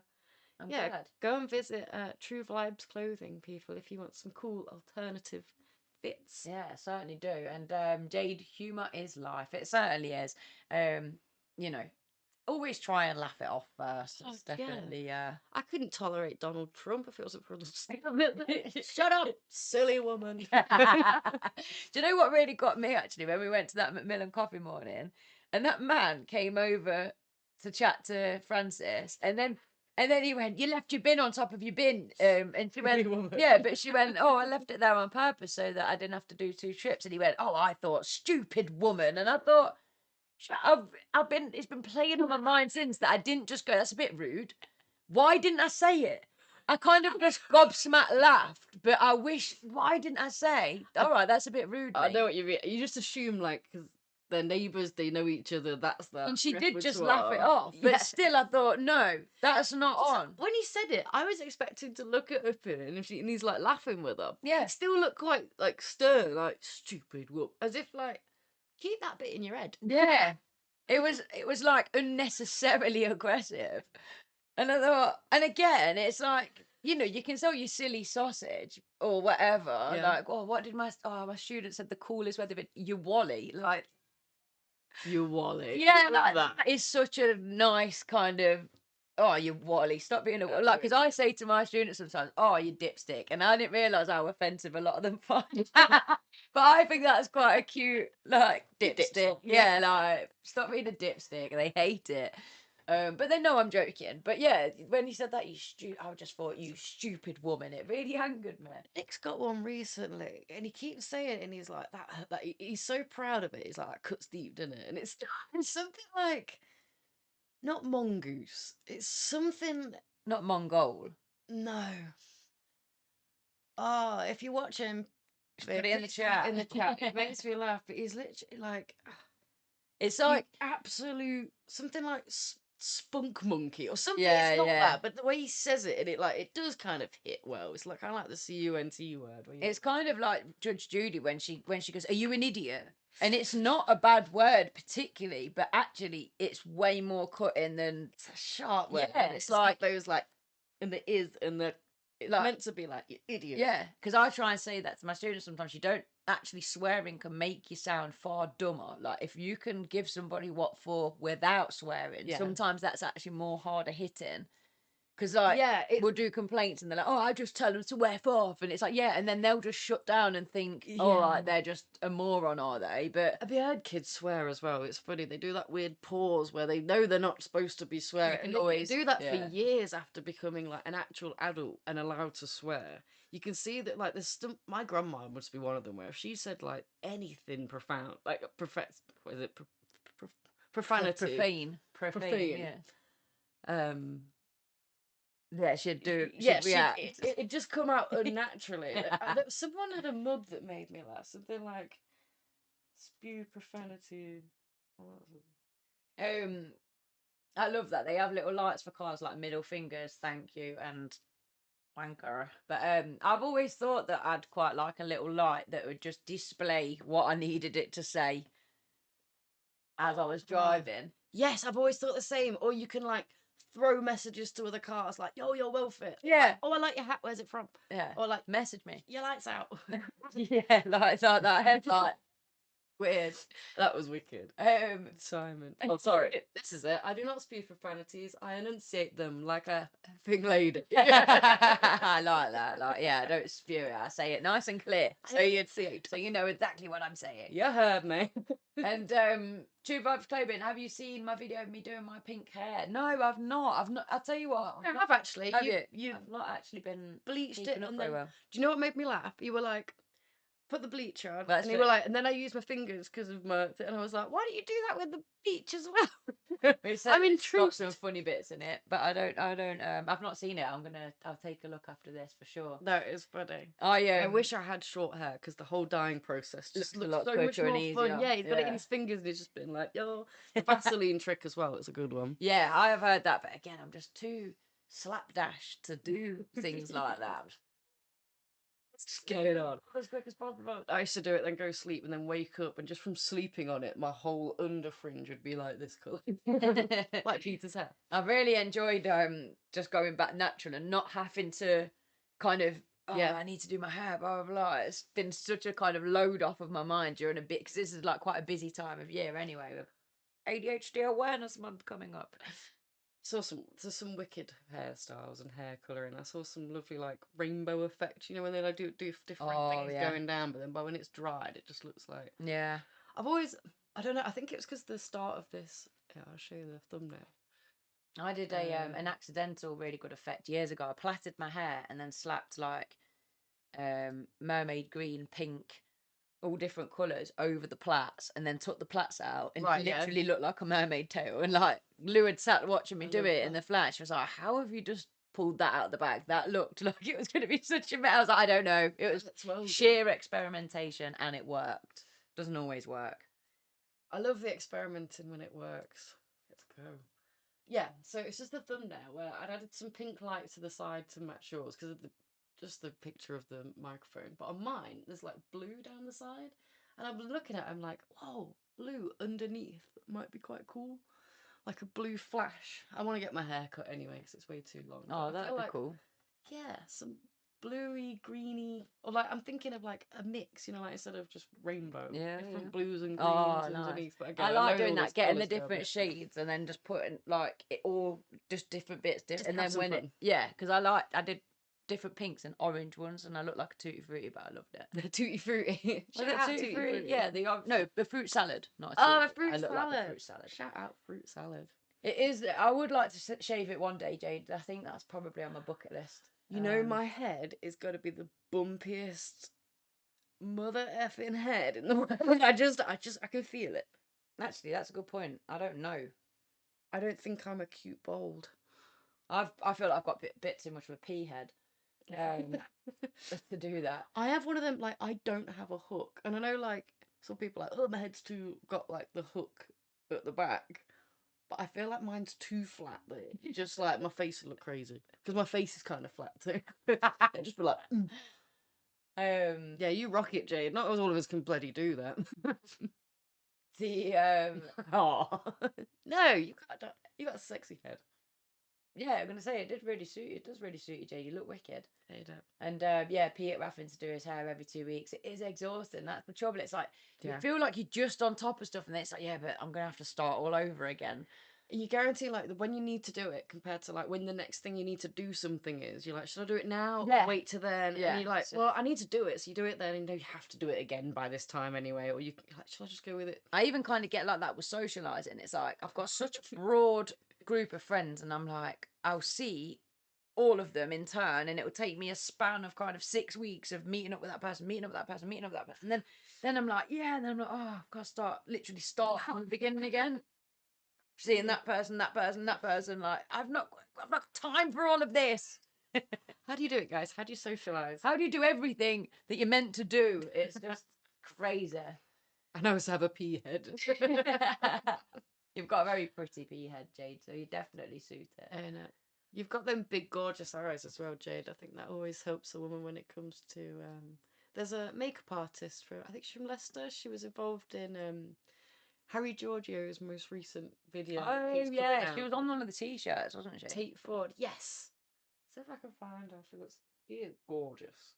Just putting it out there, we are coming to the end of this very special show. So thank you, everybody that joined in. How has that happened? I know. We could definitely just talk for hours and hours and hours. And do you know what? It's you guys in the chat that keep that conversation going. Like, we just love having that feedback. So thank you to everybody who has joined us. Oh yeah, she looks gorgeous. She is absolutely wicked. Very cool. But again, she's got a pretty head and a pretty face. She's rocking it. That's the You thing. could do it, you know. I think you've got a similar look to her. I think that's the thing. I was just about to say that it's one of those things that you can't go back on it if it doesn't look right. That's the scariest thing. I mean, to be honest, I could probably do one of those apps, couldn't I? And it'd show me what I'd look like with a bald head. Because I've done like a Snapchat one before, and I looked like my brother. It was terrifying. You're like, I don't feel like my brother until you do that. You're like, Yeah. oh, wait. So yeah, I'm not sure. That's hilarious. Well, Oh, 9:29. Bloody hell. you'd both look hot. Maybe one day I'll shave my head live on the stream. I was gonna say if you get me to 1,000, do you know what? Myself out there. Yeah. 1,000 followers by the end of tonight. I shave my head, all 30 inches of it, or whatever it is. I'd absolutely laugh my head off if the algorithm picked up on it and we got 1,000 followers and you had to shave your head. That'd be great. I'd be like, well, I'm just going to do it as well. You got no choice. I mean, like, Yeah, like, but you're doing it as well. you aren't said you? we'd do it together. You're like, I'm pretty sure you just Then we'll said get you. our heads tattooed, and then I'll flash my girls. So, Because I'm so yeah. so excited. Let's be honest, Liz is going to be doing that anyway. Didn't mean to bring you into that, Lou. Lou's like, I do not flash my girls. Hold on a second. I've been telling people that. Just for a gauge. For all I know, we're at 300 and I haven't realised. So. Steph's like mildly panicking now, like, oh my god, what if we're actually having 300 subscribers? But don't feel bad for me. Subscribe. I will definitely. No, definitely subscribe. Let's get to 1,000 and watch Steph shave her head live on it. and let's get some eggs in the basket. How do they get some eggs in the basket, Linz? Explain to them and we'll get going. By purchasing one of our fundraiser options. We are fundraising for the whole of October, ADHD Awareness Month. £5 and £10 options. It's a one-off payment, and for every time somebody does one of those one-off payments, we'll put an egg in there. The £5 one though is fabulous. You can pick, put a little promotional message for us to read out on air. So any message on there for a £5. Look, very simple. You literally just write it in the box, and let me just see what Steph's writing on there. There we go. So for £5, you can write any message, and we will read it out. And the £10 option is a digital goodie bag. So you get posters, flyers, leaflets. You get screensavers, all sorts of things, and it's also a £10 one-off donation to the platform. That's all available from our website. The link is in the description below. adifferenthumandesign.co.uk. Yes, and hopefully that bucket over there will be getting filled when you see us next week. But thank you so much, everybody, for joining us. If you've not hit the like button on the video already, please hit the like button. If you're not subscribed, subscribe to the channel. Lou, the girls. If I pay £100, would Steph shave her hair? Maybe we'd have to get to £1,000. I'm not sure. It's the monetisation. £100. Maybe £100 would get 1,000 subscribers. I'm pretty sure it would. Yeah, how do we turn that into the... See, there's that thing, in like, we start with a paper clip and you trade your way up to a Lamborghini. Like, starts with £100. Can I trade that for 1,000 followers? Probably, because somebody sent me a thing the other week saying, you know, that they'd get me so many likes on my Instagram post, blah, blah, blah. But as I was like, I haven't got any money, mate. We're a charity platform, you know, we don't pay for promo. He, in the meantime, got me 100 likes on the post. He was like, see, I've done it as proof, like, that I can. But it was like, yeah, that's great, but they're not following me. They've not engaged with my posts. It's not brought loads of other people to my other posts. But I was so like, how did he do that? That's really interesting. Yeah, 100 bots, I'm assuming, just flew through, because they all had different names, but very random, weird names. It was the gala post, so I was very happy. Yeah, that's interesting. But anyway, thank you, guys. Yeah, let's let the people go so we can get going. Yeah, I'm going to say I'm worried about my late night. Night time. Good night, everybody. Thanks very much for joining us. It's been a fun three extra hours with you guys this week. And as normal, we'll be back on Thursday. Yeah, see you on Thursday. This is Lindsay. And this is Steph. We're A Different Human Design. And this is A Different Podcast. We love you guys. Good night. Bye.